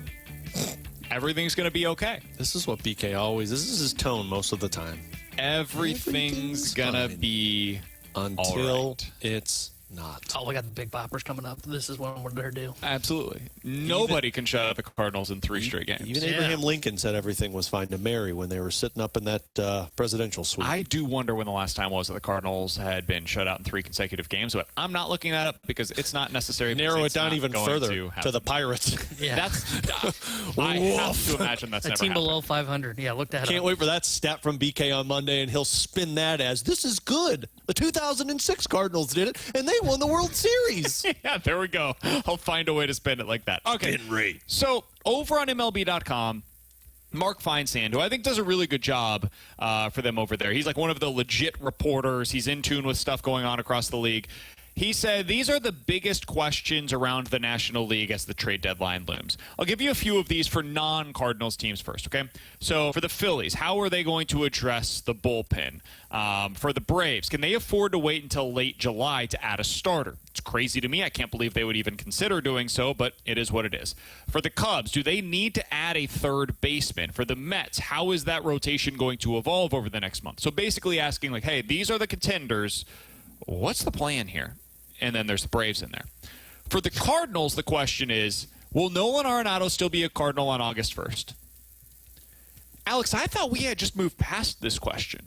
Like, I don't think we've discussed this in like 3 months as to whether or not Arenado was going to be here by the end of the regular season. Maybe in the offseason they can address it again, but for right now, it seemed kind of like, hey, he's playing fine. He's really good defensively. You're a better team with him out there than you are without him right now. So I hadn't given it really a second of thought prior to this being written. Do you think that should be an open-ended question? Like, do you think there should be a conversation about Arenado maybe being traded at this year's deadline? I don't, because if you view yourself as a team that could contend or at least make the playoffs, then you can't afford to lose Nolan Arenado. But I'm not so quick to write it off that the Cardinals wouldn't explore it. Like if somebody called at the trade deadline and said, hey, we really need a third baseman, are you still willing to trade Nolan Arenado? It's hard for me to fathom the idea that the Cardinals would be like, nope, sorry, he's untouchable now. I think the Cardinals would trade him. I think he's the best piece to have for you if you want to make the playoffs this year. But I don't know what that's going to look like at the trade deadline. And if you trade Ryan Housley, do you look at this and say, you know what? We've got a lot of infielders coming up for this team in the future. We're going to have to find somebody to play the third base position to get all of these guys in. And somebody's willing to take him right now and give us something. Maybe we should explore it. So I don't think the Cardinals will, but I think the Cardinals are at least going to explore the option if somebody calls or comes calling. I still think they would hold on to him if somebody called, because he does have a role on this team that helps them win, and I picture them as buyers. And if they're buyers, I think one of the guys that they're going to be exploring to potentially trade is Nolan Gorman, and then you would that would be the replacement for Nolan Arenado if you made that move. So I don't picture them making that move. And if I'm just being blunt, I don't think there's a team in baseball that's taking Nolan Arenado to the point, and I don't think the Cardinals are going to eat the amount that it would take to make that kind of a move happen because he's below league average offensively. That's probably where he's going to be this year. He's not having the renaissance that everybody thought he was going to have, but he's playing Gold Glove level defense. He can help the St. Louis Cardinals. He's a perfect 6-hole hitter from the right side that gives you Gold Glove level defense at third base.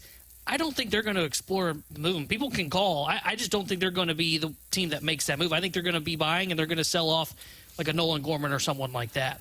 Man, I don't think they're making this move at all in the regular season. Now, I don't think there's going to be a lot of other teams that have the capability of taking on that contract anyways. It just feels very much more like an offseason kind of a move because of the $30 million and the term that remains on his contract, what it means for your team building, all of these different things. But even if there was another team that came calling and they were like, hey, we'll give you a little something, I don't think it'd be a ton because of the money that's involved in this kind of a trade.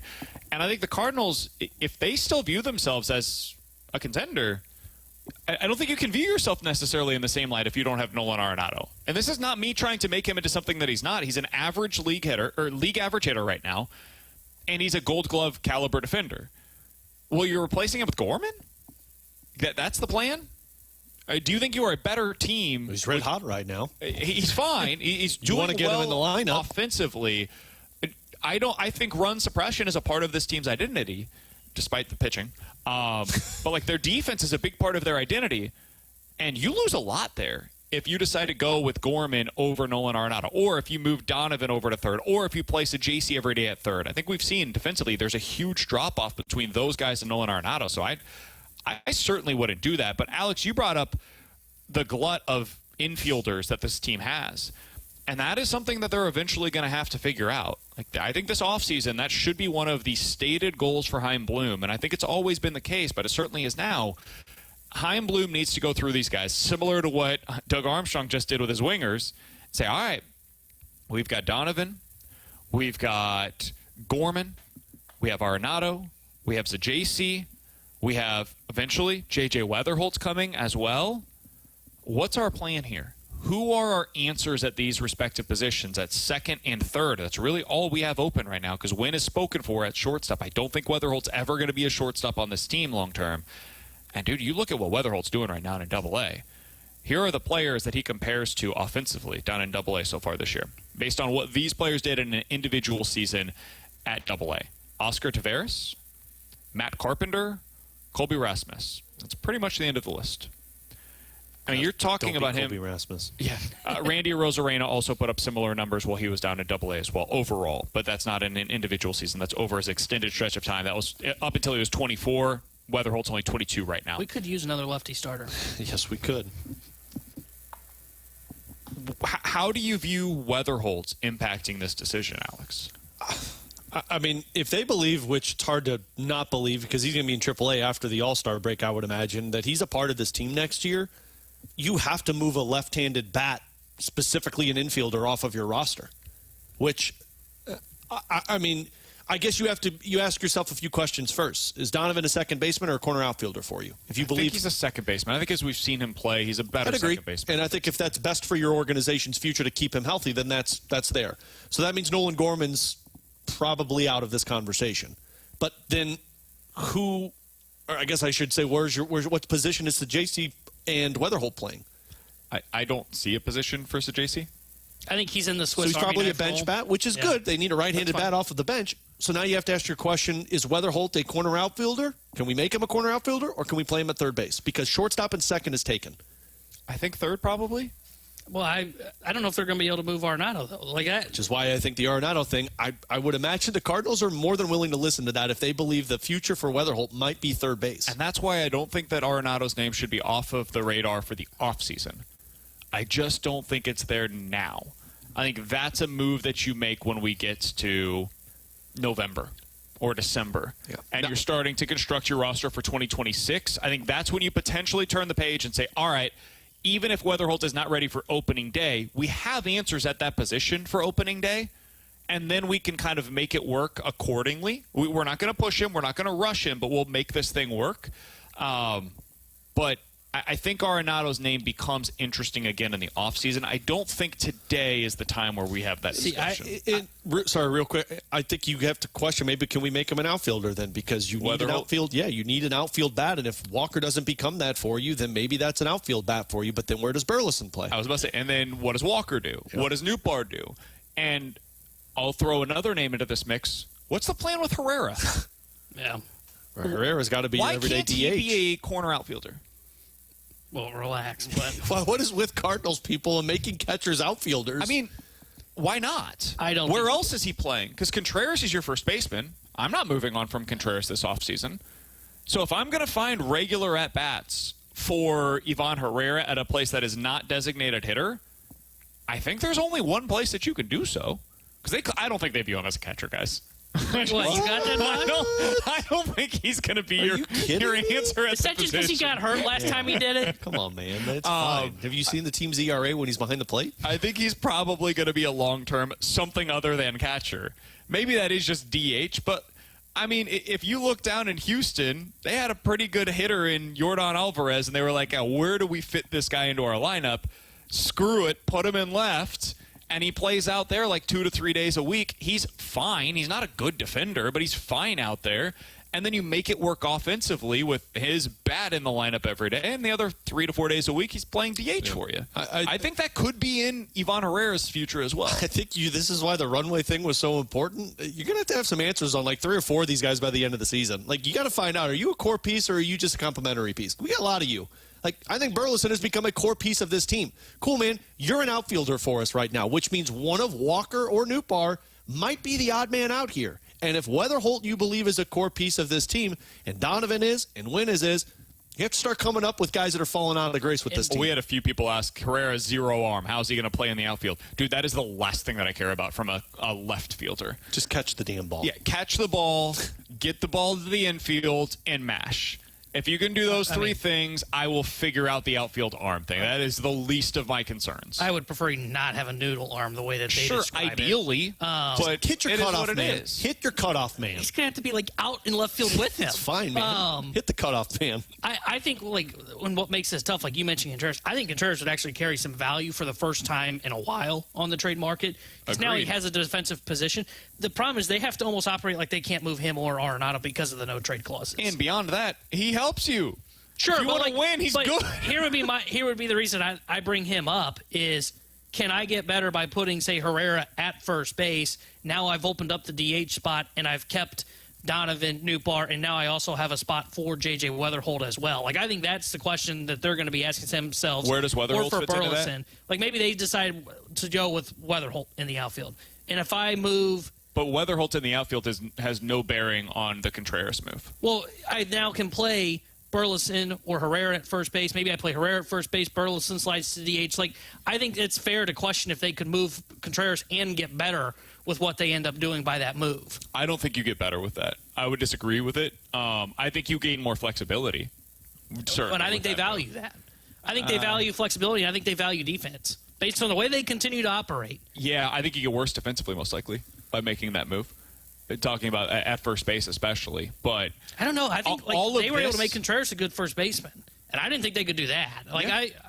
I wouldn't doubt that they could make Carrera a good first baseman. You think what I'm thinking? Contreras back to catcher. I was thinking trade. Oh. I was thinking Herrera in the outfield. Alongside Alex and T-Bone on BK, it's BK and Ferrario here on 101 ESPN. We'll dive into the juncture next.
Development Camp at the Centene Community Ice Center inside the E&B Granite Studios. This is BK and Ferrario on 101 ESPN. Brought to you by E&B Granite, Bernie Federko's only choice for granite countertops, cabinets, and flooring.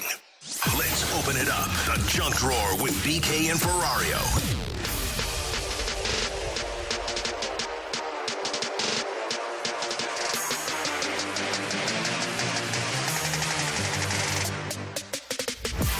Alongside Alex and T-Bone on BK, 2 young bears escaped from their enclosure at a wildlife park. What do you think they did afterwards, Alex? Ate some honey. Sure did. Devoured a week's worth of honey before falling asleep. Can you imagine? Of course they did. What do you mean can I imagine? I watched Winnie the Pooh since I was 8 years old. I saw it. He got stuck in a hole. He couldn't get out. This would be like you going to prison, right? You're in prison for the next 50 years. Would not be like me going to prison. And like, Alex, we're both Italians, and you have this poll. You just want to go to the hill. All you could possibly want to do is go to the hill and get yourself whatever your number one order is. Joya's hot salami There you sandwich. go. Oh, baby. And you eat like 7 Good days call. worth of salami sandwiches. Oh, yeah. And would be because bad of for that, the you cold. can't move. You're in a food coma for the next 12 hours, and the cops find you. Like, that would But be you know the what? equivalent of I'd be this. saying You went out it was really all happy. worth it, man. It was all worth it. These bears are like, damn it, we forgot we can't eat a week's worth of honey. Ted, you were supposed to wake me up before the cops got here. What are we going to do now? The pair of bears made a beeline for their food store when they scoffed snacks, including a 7-day supply of the honey. The park released a video of them devouring the food and looking, quote, very pleased with themselves. I would be too. What do you think the Bears go back to the zoo and tell everybody, like, boys, it is wonderful out You there. gotta get out of There here. are so many jars of honey we can devour. Break into a grocery store because they got a shelf full of them. They almost did it. They were so close. They just were needed so needed close. a lookout. That was their problem. They needed a lookout, and none of them did. You got to have one as the designated lookout. Who do you think we would trust most as our lookout? Like, if 2 of us were going to go do whatever, None of us. I wouldn't trust anybody on the show as the lookout. Really? Yeah. I know me. I would be like, caught me. Sorry. Tanner would probably tell him, be like, look, I'll make a bargain with you now. Take those 2 and just let me off a little easy. I'll tell you where you're at. I don't know about you. I think you could trust me. No. I think I would be the most trustworthy You are the lookout for king show. of deflect the blame and Yeah. take the I'd reward make or sure we whatever. get out of there. No, you wouldn't. I would. No, you'd make sure you get out of I there. think the one that's probably closest to being a criminal is either me or T-Bone. Yeah. Yeah, no, that's probably And true. so one of us would be the one I would trust trust the most. T-Bone the least, though. What? In this regard. I'm kind of with you. I think T-Bone would throw us under the bus. I think T-Bone would turn I'm on not us the one. quickest. I'm not the one who coined the phrase "take credit and pass the blame." No, yeah, he's the least trustworthy I know, out yeah, of but all so of you us. can't say that I would be the one. No, then. I said you and I feel like I trust myself more than you. And B, I that's think me. we would turn on T-Bone the quickest as well. Oh, yeah. Yeah. No, I actually think I turn on you first. You'd go down faster, man. I'm sorry. I'm like So an elephant. I don't forget those tone moments are just going to run through my mind, and you're going down. Alex and I, when we do the show together, like there's times we maybe get contentious and yell at each other. It's not as often as when it's with you. No, but that's what makes the show what it is. Oh, it man. does, It's but the I would secret so sauce. throw you under the bus. Me or him? No, him. I agree. I think I would too. You would go down quick. Somebody on the text line said, I'm not liking BK's heel turn the last few days. Yeah, amen. I don't know. Our YouTube viewers are saying differently. See, I think it can go either way. I promise you, none of it coincidence. is intentional. Just the way that these conversations tend to go sometimes. Honestly, out of this show, I think it'd be every man for himself. I think that's. I don't think accurate. anybody would take a group mentality. I think I'm more of a team player than what's being led on. I don't believe that at all. I don't believe that at all. No, I think that's true. No chance do I believe that. You were a tennis player. You were an individual. Yeah, but I Me and Alex both played team sports growing up. Hold on. I You were a tennis qualified for player. the state tournament playing doubles, right? That's a team aspect to And it. then you went to singles because you threw your teammate under No, the I bus. sucked at singles, so I needed Teammate a had a torn teammate. ACL suddenly. We're all wondering how that happened. What's her face that took out the ice skater? God, what's her name? Why am I blanking on this right now? God, from With the 98. lead pipe. Oh, I don't remember what her name is. I watched the documentary on it, but that's T-Bone. T-Bone's the lead That's pipe. not T-Bone. No, T-Bone's a great teammate. Tanya Harding. Tanya Harding. T-Bone is hiding behind the corner like Tanya Harding, ready to take somebody out the moment they think they're I was like, teammates. Coming Captain up all in my 15 teams. minutes, you guys give us two scenarios. We'll tell you which one is more likely. We're wondering if it's more likely the Cardinals get a hit or a run here in the next few innings. At 1:30, we're hoping to have a Blues interview. We're not entirely sure which one it will be, but we're hoping to have somebody come down this way. Coming up next, though, did the Blues make a mistake by waiting out this market? Or should they have gotten in on the Mikhail Granlund contract? You want to hear us get mad at each other? Next segment, that might happen. We'll talk about that next year on 101 ESPN.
Broadcasting live from the E&B Granite Studios at the Centene Community Ice Center for Blues Development Camp. This is BK and Ferrario on 101 ESPN. Brought to you by E&B Granite. Bernie Federko's only choice for granite countertops, cabinets, and flooring.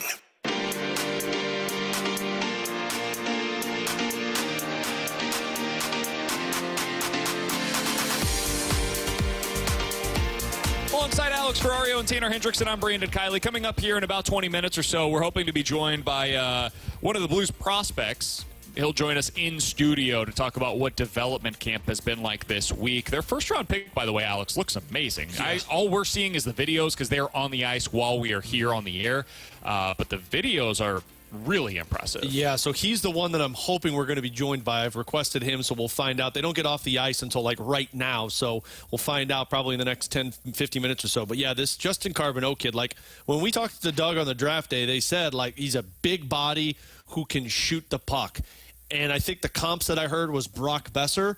And, I mean, just watching the clips that I've seen Lou Korek put out there, Matt DeFrank's put out there, and the Blues put out there, he's not afraid to use his body, but he's also got the skill with the stick to where he can dance around people and shoot it. So anytime a guy is better than everyone else at the development camp, you're like, okay, cool, stood out. We'll find out what you look like at training camp. Last year, Dvorsky was this way. Dvorsky was the best player at development camp. Snuggerud was that, I don't know if it was last year or 2 years ago, but he was on the ice. I was like, oh, whoa, that guy's different. Lindstein was this way as well last year, where I'm like, oh, okay, this guy looks like he's made to take the next step.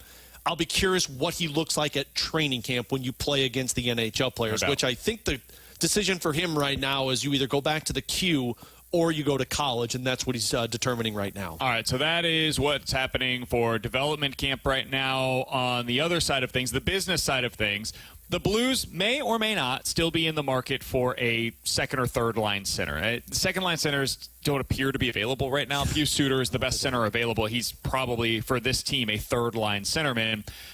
The conversations leading into free agency, Alex, were about, hey, Mikael Granlund, he's an option for you. He signed 3 years, $7 million per season yesterday with the Anaheim Ducks. They have all of the money to spend in the world. They needed somebody to take it from them, and Mikael Granlund said, I would be happy to do exactly that. 3 years, $7 million per season is what he got. Prior to last season, he was 12, 10, 11, 13, 17, 15, etc. He was basically a 10 to 15 goal scorer and then had an unbelievable season, 22 goals between Dallas and San Jose. Now Pius Suter is the big one out there. 25 goals last season. It's really the first season producing like that, but he's great defensively. He's a weird profile. He's small. He's not very fast. He doesn't really produce at power play levels, but he's like just a really solid all-around player at 5-on-5. I'm going to ask T-Bone first. I want to get his thoughts on this, and I want to come to you, Alex. Okay. T-Bone, did the Blues miss out by not offering or matching or potentially even exceeding the deal for Mikael Granlund at 3 years, $7 million for a 33-year-old forward that prior to last season had not exceeded 15 goals or 17 goals in his previous 5 seasons? Did they miss out and make a mistake by not doing that? I think they missed out because I think it's a significant upgrade at that third-line center position. And if you sign Bukestad like they did, now you are really set right up the middle, right? Like your center spot is loaded going into next year. And the part that I always loved about the Granlund signing is he can bump out to wing when Dvorsky is ready. So if Dvorsky is ready next season, if it's not till 2 seasons down the road, so they're like, hey, he can finally take on a full, legitimate NHL center role, then you've still got Granlund here and can be a guy that's on the wing. Now, it is tight up against the cap for both the here and now and in the future and what they're trying to do. But I think it would have made sense for the St. Louis Blues because I still view that third-line center as a spot that they need to upgrade, even though they have signed Bukestad. I think they got a slightly better version than Sundqvist. I thought there was better options on the market. But, yeah, I think they missed out on the Mikael Granlund signing. Hell no. Like, they didn't miss out on anything. Did you pause? No, I wanted to make sure I answered it correctly. They didn't miss out. They got saved by not signing him, in my opinion. He's not a $7 million centerman. Frankly, that's not a $7 million winger. And I know the cap's going up. $7 million winger, in my opinion, is a guy that you can use in high-leverage situations, at least a second-line winger who could give you 25 goals. I don't think Granlund's that. I think Granlund's that on Anaheim. I think on the Blues, he was probably a third-line winger/centerman for you, and I'm not paying that guy $7 million. I think Bolduc was going to get at least Dom's projection if he was on the Blues still. Next year was probably looking at $6.5 million. And they traded that away. I looked at this as, you know what, if I could have gotten him for $5 million, I can understand it because it's a good piece for you now because you can use him at center or wing. But the fact that you got Bukestad, who could be that third-line center for you, and I'm looking for a wing, I'm not going to give that $7 million to Mikael Granlund. To me, it's twofold. One, that third year, I think, changes a lot. 2 years, I could have made it work because then you kind of look at the money, the way that things are constructed for the Blues roster. You can piece this thing together. That third year changes a lot. 7 mil? 7? We got all the way to $7 million for Mikael Granlund, who is not a consistent 25-goal scorer and is a huge liability defensively and is only 5'10". We got to $7 million for that player? Whoo, boy, no sirree, would I have done that. I like Mikael Granlund. I think he's a pretty good player. I think it's a really solid signing by the Anaheim Ducks. Somebody's got to score for him. They want to get better quicker, and this helps them achieve that goal. The Blues did not need a $7 million third-line center/winger. That probably doesn't fit into their plans 3 years down the road. I think that would have been a huge mistake. I also think sometimes we run into this where it's like, well, you have to get somebody, and this is the guy that's available, so go pay him whatever it costs. Well, yeah, but there's opportunity cost there. Like the Blues could also go to the market at the deadline and acquire a player that is better than Mikael Granlund for a cheaper, like actual dollar figure than Mikael Granlund, not just for this upcoming year, but maybe that guy even has term remaining. Like Seth Jones costs $7 million for the Florida Panthers. That is a legitimate, like 30-year-old defenseman in the top four that's playing, I think, 18 to 20 minutes a night for the Panthers. That's $7 million against their cap right now. Mikael Granlund is also $7 million against the cap now for the Anaheim Ducks. Those two players are not a one-for-one in terms of like their overall rating system. So you could go to the market. You could get Pius Suter. Probably going to be a longer-term deal than you're looking for. I also am not super sure if I'm interested in that either.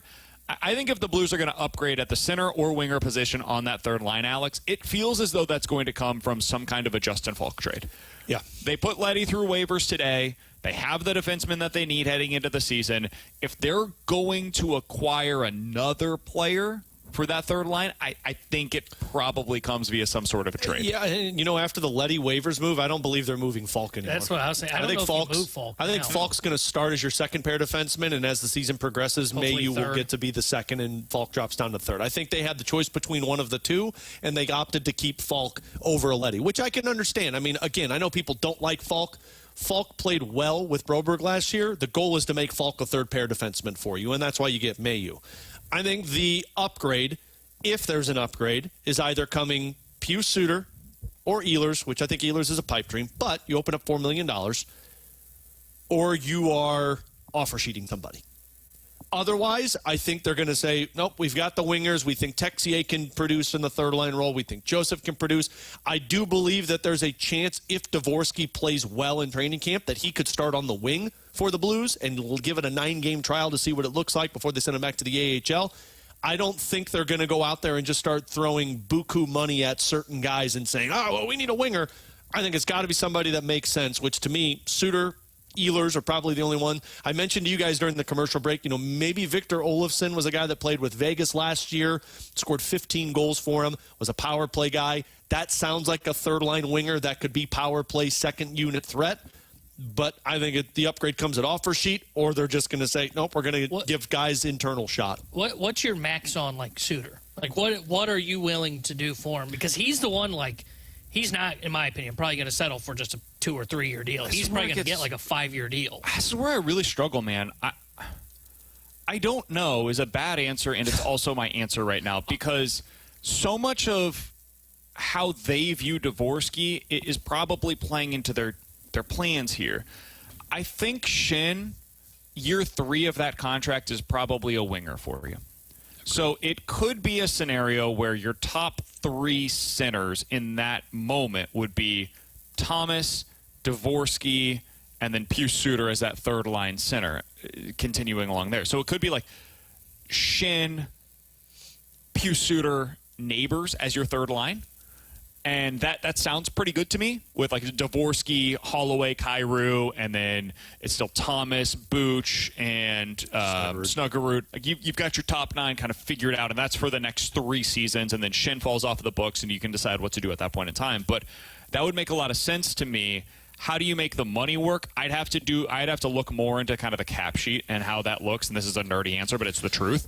There is more to this story than just like hey, what are you willing to pay? Every team is different on what they should be willing to pay based on what they currently have on the roster. Some of this depends on what's the plan with Holloway. Mm-hmm. Is Holloway going to get an 8x8 deal? Or is he going to do a bridge deal where he's making $4 million for like the next 4 seasons? If he's getting that bridge deal, well, then I would probably be more willing to do the Pius Suter deal because he now fits into things a little bit easier. All of this, the answer is it depends. What do I think he's probably going to get? I mean, he could get like a 4x7. 5x7. I'm not doing that. Justin Bourne on Sportsnet said that from what he's understanding, Pius Suter's agent looked at the contract by Morgan Geekie with the Boston Bruins and said, you're starting at that point. And that was 5x5.5. And he said if he views himself as a second-line center, you're probably looking at north of 5.5, 6.5 mil. If he views himself as a third-line center, well, then you're moving down a little bit on the AAV, but he said you're more likely to go back to Vancouver if that's the sense. And why would a potential free agent, best guy out there right now, view himself as anything less than a third-line center? So I think you're talking, if you want Suter, 4 years, $6 million is probably the starting point.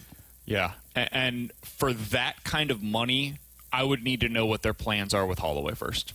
I think just reading between the lines on the way that they've talked, it feels like they want to do more of a bridge deal than they want to do long term. I think bridge deals are going to be more common moving forward because of the cap continuing to go up. And guys want 4 years. If that's their plan, I would probably do that with Suter. I would too. 29-year-old center, 4 years. I can have him there while Shin then transitions over to the third line wing eventually down the road as Dvorsky continues to move his way up. Yeah, I think that would make a lot of sense. I also think Suter's the kind of guy that would be a nice player to have down the middle, similar to Bozak, honestly, while Dvorsky is getting his feet wet, and Dvorsky could eventually take that spot where I currently have Joseph/Texier spotted in. Yeah. So, yeah, I think that would make a lot of sense. I think if it's anything more than $6 million, I'm out on it because to me, I think that's overpaying for a guy that is probably best suited as a third-line center for you. I would be more willing to go the offer sheet route of a forward, but I know those are a lot harder to do, and you don't know if you can pull it off because the other team matches.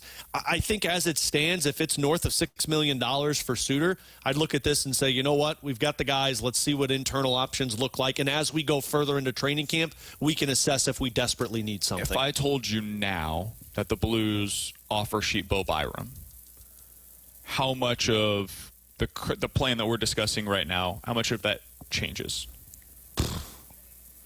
The wild part about that is I don't know how Byram fits with this team.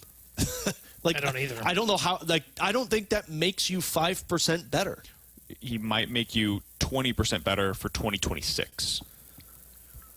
I think some of this that we've got to get into our heads is it's not just about 25, man. Yeah. They are not just viewing this as a 2025 plan. They are viewing this as for the next 5 years, how do we open our window?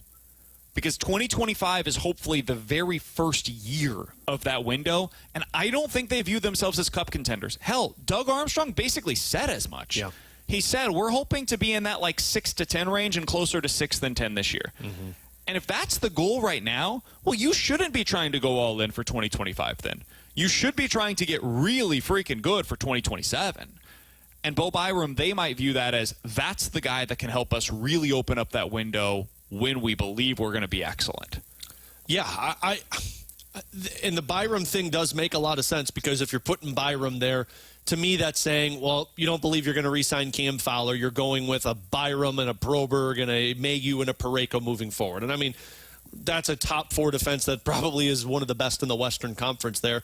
And that is setting yourself up for a better 2026, which I know are 2027, things like that. And I know people don't like to hear that, but the goal is to improve slightly. But the goal is to also have a team in place so that when you believe, hey, our window's opening. And the window's not just because your team's ready to go. The window is also other teams fall off of the cliff. You know, Florida isn't the dominant beast that they are. The Edmonton Oilers haven't been able to keep Connor McDavid. The Colorado Avalanche are starting to age out of some guys. That's when the window hits to where it's like, okay, everyone else around us isn't great. we have the opportunity to be great, and our roster is set in terms of what we have. Yeah. I think that's a big part of this is the Byron thing. It's weird for now because like you're going all in on defense, which is great, but you're not. You're not going all in on defense. I mean, if you're going to offer sheet this guy, you're giving him north of $8 million. Yeah, but that's not all in on defense. That's the going rate for defense now, man. I mean, it is, but you've got a lot of guys. You paid nothing. You paid a lot in terms of the capital. Like you gave up a good player for this player that you got from Montreal, but you're paying him $1 million. Yeah. He's making nothing. No, I know. Colton Parayko is making peanuts compared to most players that are in his spot in the lineup on contending teams. Broberg is, if he gets a bridge deal, he's not going to be making $9-10 million. He'll get like $5. Yeah. You know, and if you have Byram, so you're paying effectively for your top four what you were otherwise last year or 2 years ago paying for your top four defensively. Not much has changed in the dollar figures. What's changed is who those players are and their ages and their projections. Yeah. You know? And now Cam Fowler's just not a part of it long term. Yeah. I mean, I guess it just comes down to what you believe Bo Byram is. I'm torn on him. Like, part of me sees the upside that people talk about, but I've also seen a guy that can't stay healthy for the last few years, and in Buffalo's team, who's playing top pair minutes with Rasmus Dahlin, hasn't been able to produce. He's Alex. That's T-Bone. I'm BK. Jordan Deacon back in the studio for us today. Alex, we haven't heard any update from the Blues, right? I have not had an update yet, so I would expect shortly we'll get something. Awesome. So we will find out on that. We'll let you know if we hear anything different. We're hoping to have one of the Blues prospects join us in studio coming up within the next 15 minutes or so. But next time, for more likely to happen, you guys give us two scenarios. We'll tell you which one is more likely here on BK and Ferrario.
BK and Ferrario are broadcasting live from the E&B Granite Studios at the Centene Community Ice Center for Blues Development Camp on 101 ESPN. Brought to you by E&B Granite, Bernie Federko's only choice for granite countertops, cabinets, and flooring.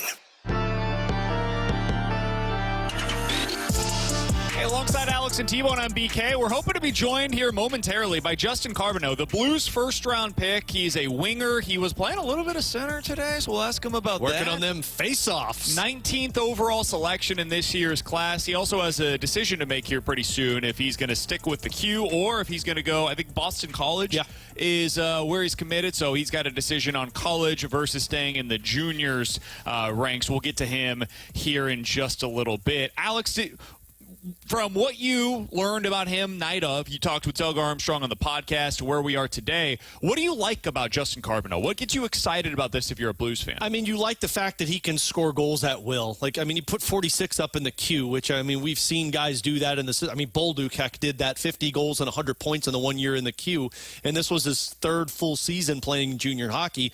I think what I like about it most is it's not just a goal scorer, if that makes any sense. Like, he can score goals, but he does a lot more. It sounds like he's willing to throw his body around. The Blues have tweeted out a couple of videos of him doing that.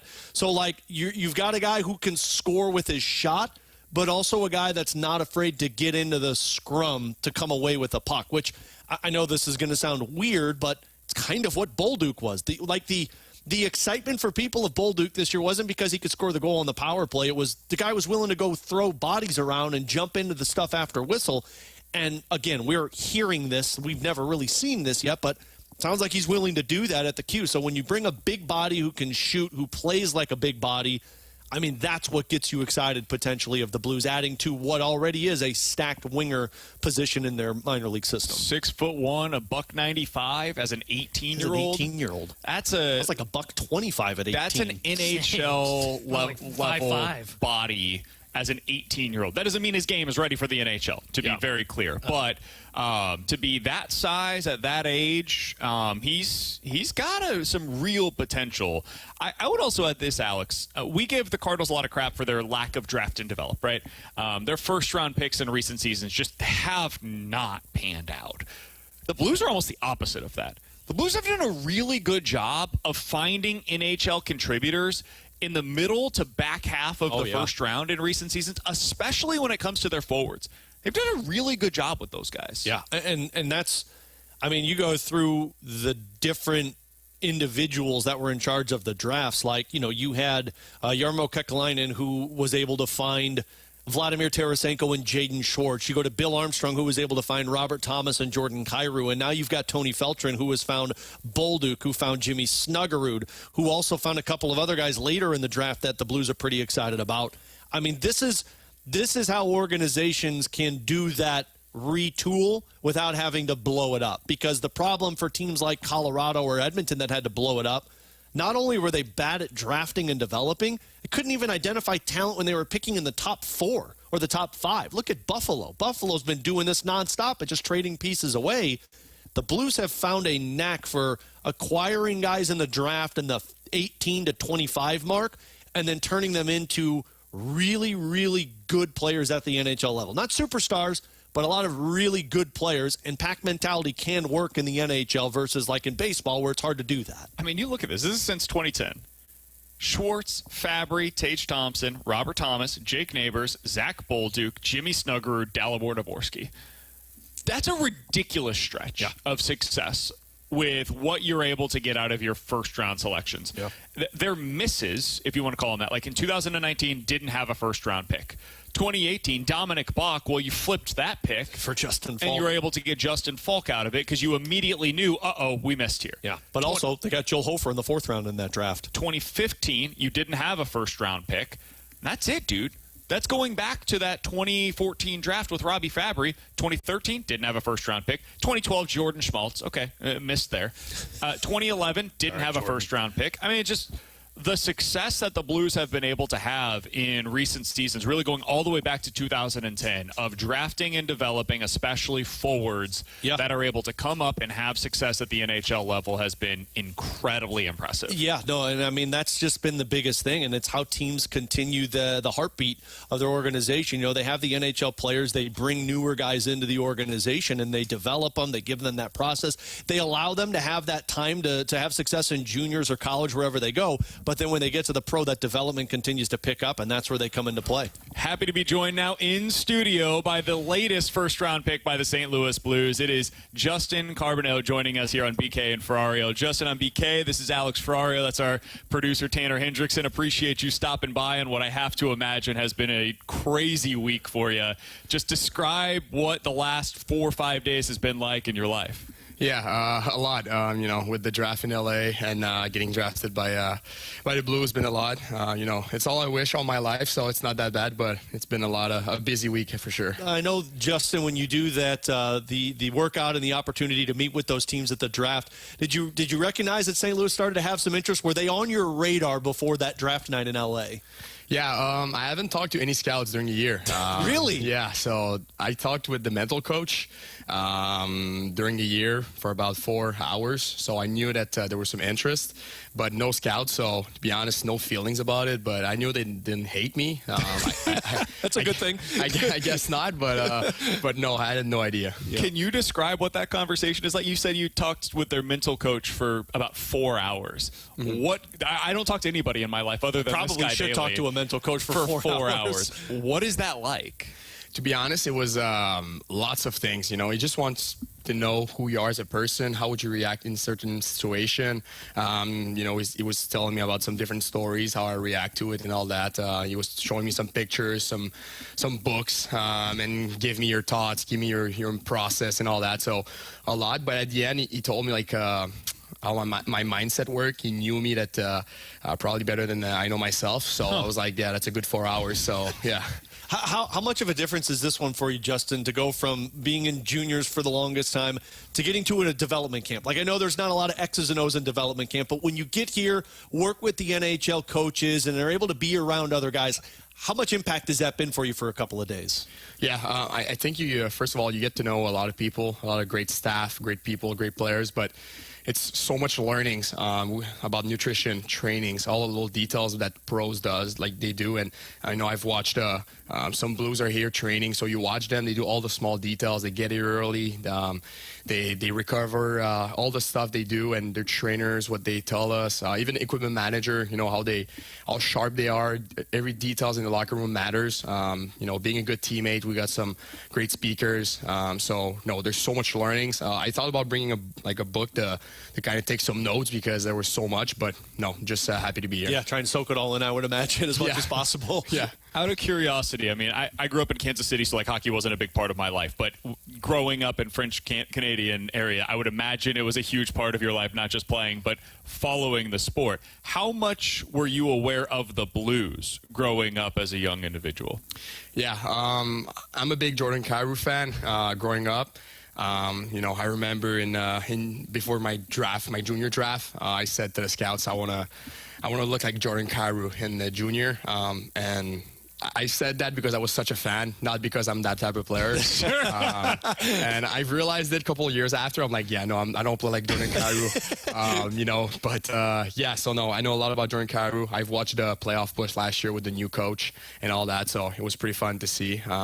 You know, that overtime goal against Winnipeg was tough to see, but no, it's I know a little bit about the Blues, but you know, every day I'm going to get to know better. Yeah, well, and it's interesting you say like Jordan Kyrou is somebody you looked up to because you do. I mean, we had Doug Armstrong on the night you were drafted, and he's like, he is a goal scorer, but he's like, he plays different than like a lot of the guys we have in our system because he said he's a big body that's not afraid to use it. And there's already videos circulating of you on the ice here at development camp of laying a big hit and then on top of scoring a goal. Like, is that just a style of your game that you're not afraid to use the physicality with the offense? I know it might look dumb, but I play a little bit like a running back. You know, I don't just throw hits, but everything I do it hard. You know, I don't play outside dots. You know, I score goals. You know, I have a good shot and a good vision, but it's all inside dots, and I think this is where the goals are scored. So, yes, I can shoot the puck and, you know, make plays, but it's all about, you know, not being scared, go to the net, and, you know, sometimes it hurts, but it counts. It counts, and it's where it's important. So, like a little running back mentality, you know, it's you don't always run from the outside. You have to run inside sometimes, and it pays. So, yeah, that's how I play. We saw videos of you working on Faceoff today. Is that something that you would like to try out a little bit? Is getting some more time at center? Is that something the Blues recommended to you? Tell us how that came about. Yeah, practicing face-off was for everybody today, but no, I've taken face-off on the right side, juniors. You know, with my line, I take the face-off on the right side. I think I'm strong on my face-off, and to be honest, I just fight. You know, I want the puck. I want to win it, and I don't have the best technique, so I'll learn it this week. But you know, it's all about competing in the face-off. So you have a pretty good chance after that. Now, Justin, correct me if I'm wrong. Did you wear a letter in juniors this year? Mm-hmm, a little bit, yeah. And because I heard Tim Taylor talk about this, that you were one of the youngest guys to wear a letter in juniors for your team. And he talked about just the leadership quality, like these development camps. It's like you mentioned, the Blues getting a chance to get to know you. And he said your leadership was the first thing that jumped off of the page to him when you were around some of these other younger guys. Yeah, I think being a leader doesn't have to be the older guy or the more experienced guy. Being a leader, it's not just about standing up and talking in the room. It can be showing example, being first in line and showing how you're going to compete on the ice, being the first to arrive at breakfast, all those type of things, just being sharp, detailed.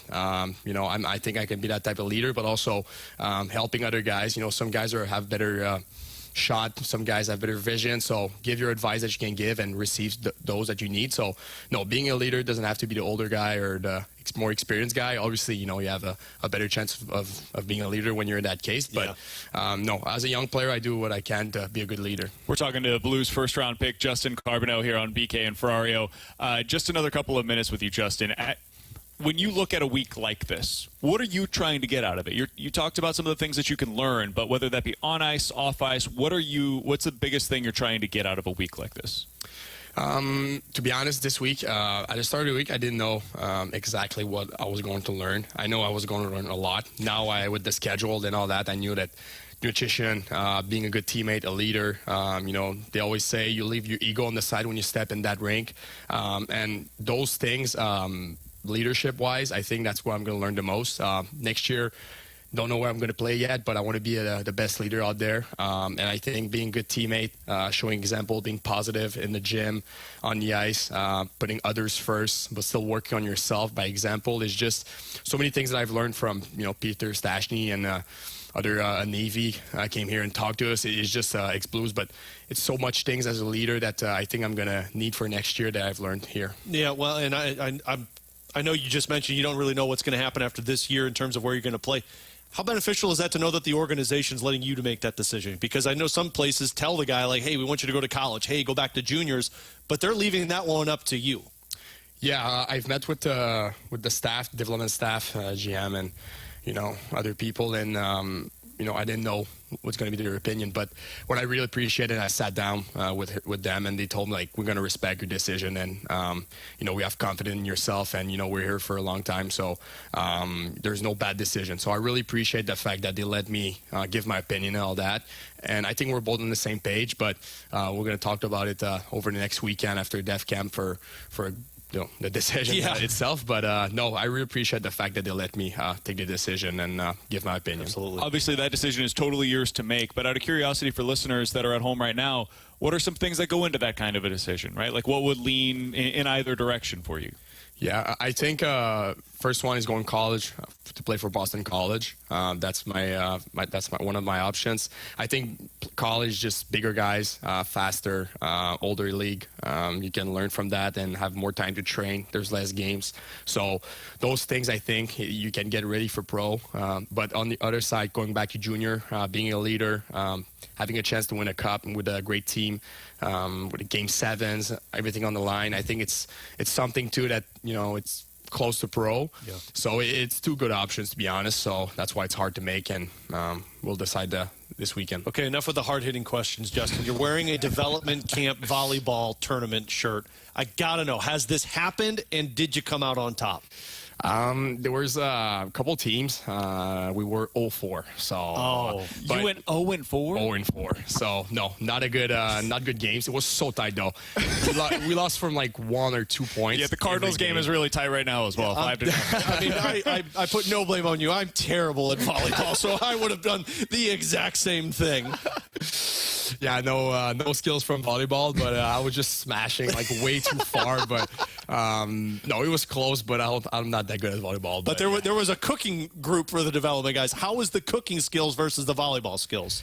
To be honest, I was better at cooking. There you go. Because I never played volleyball that much. A little bit with friends, but no, not as much hockey, football, golf, or basketball, whatever. But for cooking, my dad taught me some little things here and here. I was in charge of vegetables and all that, so not this bad. But I helped with the steak too. Gave the advice I had to give, but that was I don't know a lot, so hey, cooking is a lot more important than knowing how to play volleyball. Let me tell you. Hey, Justin, we appreciate you stopping by, man. I know it's been an unbelievably busy week for you, so thanks for coming over here. I know Blues fans are very excited to welcome you to St. Louis. Hopefully, we'll talk with you again very soon. Thank you, guys. Appreciate the support. Thanks, Justin. That's Justin Carbonneau. Appreciate him joining us here on BK and Ferrario. Blues first-round pick this draft. He's here at Blues Development Camp for this week. Part of the volleyball tournament as well. Unfortunately, team goes 0-4. It's all right. We all go through it one. We all go through it at some point. I would have too. I despise volleyball. I despise volleyball. I hate everything about it. My friends have tried to get me in on sand volleyball, and I'm like, no, not doing it. Nothing. I want nothing to do with it because I can't get the ball over the net on the serve. Okay, well, so it's a waste of time. That's problematic. I hit the net or it goes under it, and I'm like, we're done. I played for a couple of years growing up. So I like volleyball. Of course. That guy, two things. One, that is not your average 18-year-old. No, that dude is big. I was talking about, like, speaking-wise. Oh, well, also, yes. But, yes, that was the second thing that I was going to get to. My God, he's a huge individual. In his handshake, I'm like, oh, okay, cool. So you're a pro player. Yeah. In terms of the way he's talking, I'm going to react the same way I reacted when I interviewed Jake Neighbors the night that they drafted him. Because interesting. I had a different comparison. Did you? Joey and I interviewed. Was yours Bolduc? No. Oh, that was my other one. That was one I thought of. Joey and I interviewed Jake Neighbors the night he was drafted, and when Joey and I got off the phone with each other, we said, that kid is a pro hockey player. He said he reminds me of the Kachucks. He talks like an NHL player. He reminds me of Shin in the way that he talks, which is a weird comparison because Shin's like our age. But the way that he talks reminds me a lot of Shin. Just very assertive. Like, I have a confidence in myself. And to have that level of confidence in yourself at the age of 18 is incredibly rare, dude. Yep. He walked into the room like he had been here 100 times just sitting down for an interview. Dude, there are guys on the team today that are not as comfortable or confident. And, like, I get it. This is a weird thing to do, right? Like, you're coming into a room with a couple of dudes that you don't know really well. And for him, he had literally never seen. And they're going to ask you about questions that you don't know about. And he was, like, confident with every – blown away would be a low level of what I felt going through that interview with him. I know from talking with different individuals in terms of front office, when they draft players, at least recently when they draft players, there's two things that are always a certainty. High hockey IQ and character. If they don't have both of those assets, they're not going to draft that player. And I can't speak to the hockey IQ because I haven't seen him really play in terms of action. But in terms of character, you get the same vibe from him that you did from a Jake Neighbors, you did from a Zach Bolduc. Definitely. That you get from a Robert Thomas, that you get from a Joel Hofer. Like, the guys that they draft have that personality to them. And, I mean, just hearing him talk sounds like a guy who's already played in the league for 3 years. Yeah. Or 10. Yeah. So, like, again, this is total speculation here. My guess is he goes to college. Because, like, I don't know, man. They do really value. I'm not pushing back against the idea of going to college. They really do value, like, the idea of playing in big games. Yeah. So if that's something that matters to him. Totally. I just wonder, I mean, just for how he goes about it, like he says, I'm a fighter. I want to do everything possible. You go to college because that is the next step up.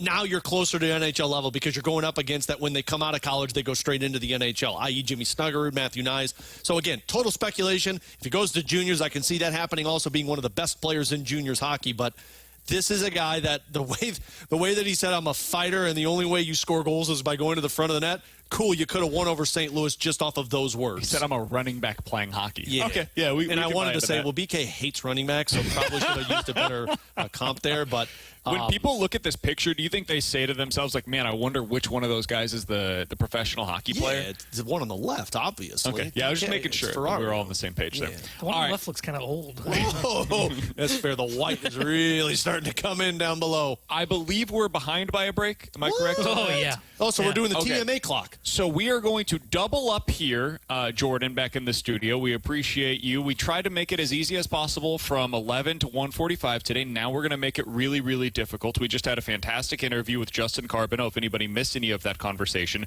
check it out on the podcast page, 101ESPN.com, and the free 101 ESPN app is where you go to find it. That is sponsored by Schaefer Door We're going Company. to double up here. We'll hit the rewind, put an end to this show. Talk to you guys next here on BK and Ferrario.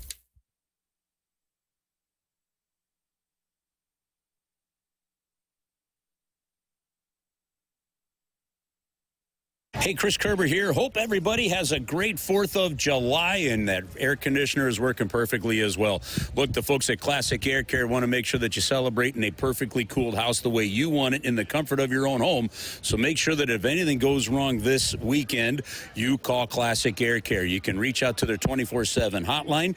You can also get them online at classicaircare.com. They take care of my home. They'll take care of yours. They've got a 4.8 Google rating, and Classic Air Care will take care of you with excellent customer service. So again, if you haven't been paying attention and getting that service done the way we've been telling you to make sure that they come in and get the service done to maintain the unit, make sure it's running well, don't worry about it. If something does go wrong, they're here for you as well. They can either get a new unit for you, they can repair your old unit, they can maintain your unit. It's all at Classic Air Care. Visit them online at classicaircare.com and have a great 4th of July weekend.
101 ESPN Sports Center. I'm Jordan Deacon. This SportsCenter update is driven by Johnny Londoff Chevrolet and Johnny Londoff Autoplex. Last night, the Cardinals lost to the Pirates by a score of 1-0. The series finale is taking place right now as the Cardinals are trying to avoid the sweep, but it is not looking good. It is the top of the ninth, and the Cards are down 5-0. As for the Blues, development camp continued at Centene Community Ice Center today. The guys just talked with Justin Carbonneau, and if you missed that interview or anything from today's show, be sure to check out the podcast page at 101ESPN.com or from your free 101 mobile app. I'm Jordan Deacon. The SportsCenter update was driven by Johnny Londoff Chevrolet and Johnny Londoff Autoplex. See them at Londoff.com. Chevy, together we drive. Are you kidding me? Live from Blues Development Camp at the Centene Community Ice Center inside the E&B Granite Studios. This is BK and Ferrario on 101 ESPN. Brought to you by E&B Granite. Bernie Federico's only choice for granite countertops, cabinets, and flooring. Let's run it back with a daily rewind on BK and Ferrario. Brought to you by Gloria Loom, your home sold guaranteed realty. Selling your home begins at GloriaHasTheBuyers.com. Alongside Alex and T-Bone, I'm BK. It's BK and Ferrario here on 101 ESPN. My hope is this stat will not matter.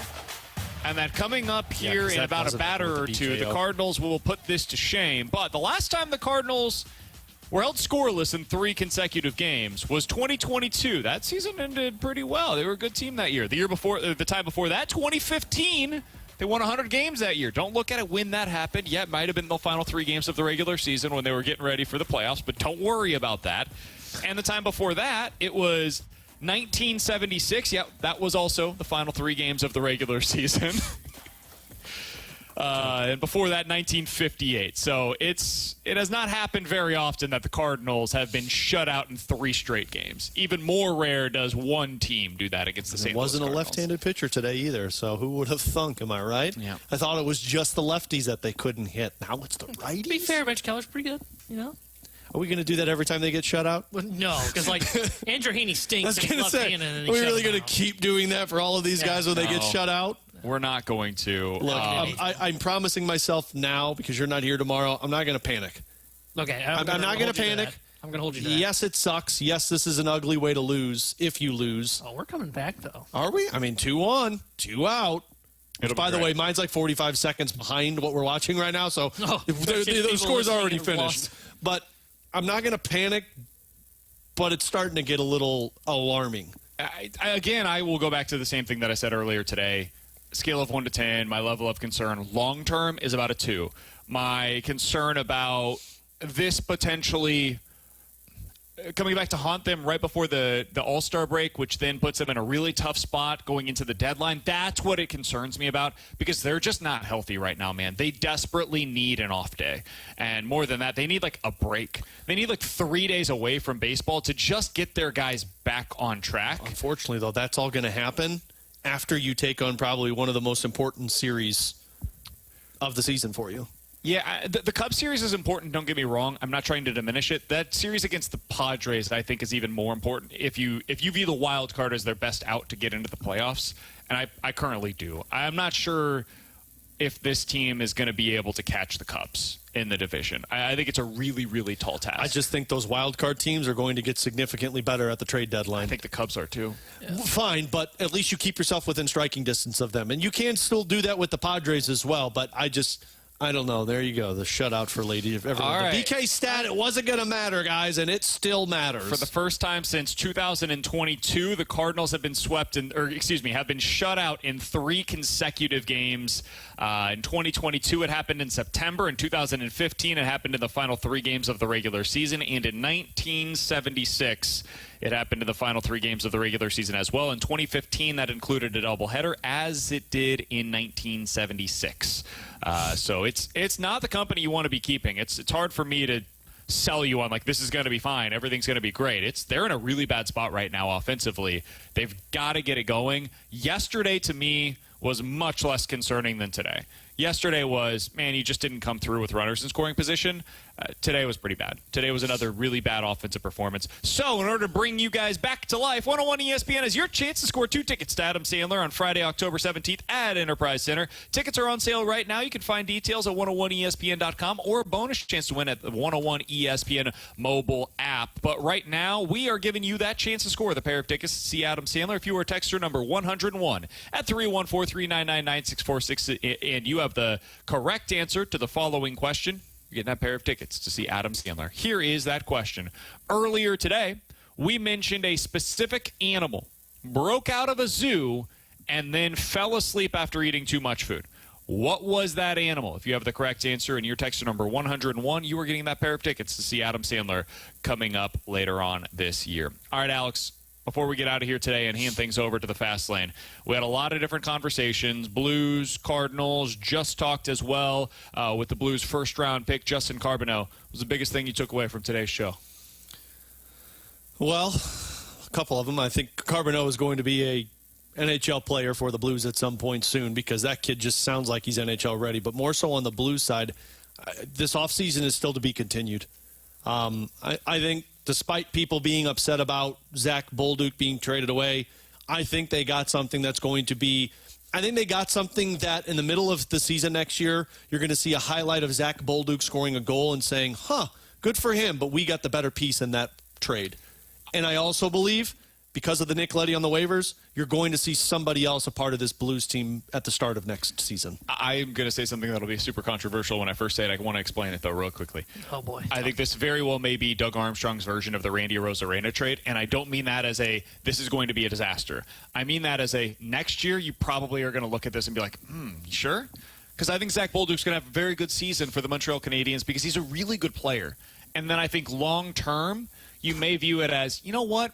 Blues got a really good player as well, and for how they were building, they got something that fits in more with what they needed. Yeah. So I'm on the other side of that. I think by next year you're going to be talking about the Blues got a piece that's going to help this team be closer to a cup contender than they thought. I hope so, because I definitely don't have the patience to wait 4 years before he figures it out. I don't think it'll take that long. I think it'll be like 2 to 3. I think you'll be okay. You know what? It makes more sense for the Blues. Dvorsky, kind of. Sure. I think that's probably what they're viewing it as internally. But ready for the NHL quicker. Sure. But like ready to contribute toward winning probably around the same time. Yeah, that's what I meant, yeah. No doubt about it. The Nick Leddy thing, that's where I agree with you, Alex. I'm not convinced that they're done on everything. I'm really curious to see where that goes. Alex and T-Bone will certainly have updates with on that for you guys tomorrow. I will be out for the rest of the week. I'll talk to you guys on Monday at 11 a.m. Woo! For Alex and T-Bone and Jordan Deacon, who did a fantastic job for us today back in the studio. We made it a full show at Centene, had an interview, and did not drop a single time. Look at us. It's a holiday weekend, ladies and gentlemen. Be safe out there. Please, please do not blow up your hand. Watch your fingers. We'll talk to you guys on Monday at 11 a.m. The guys will have you tomorrow at 11 a.m., I suppose. Fast Lane's coming up next year on 101 ESPN.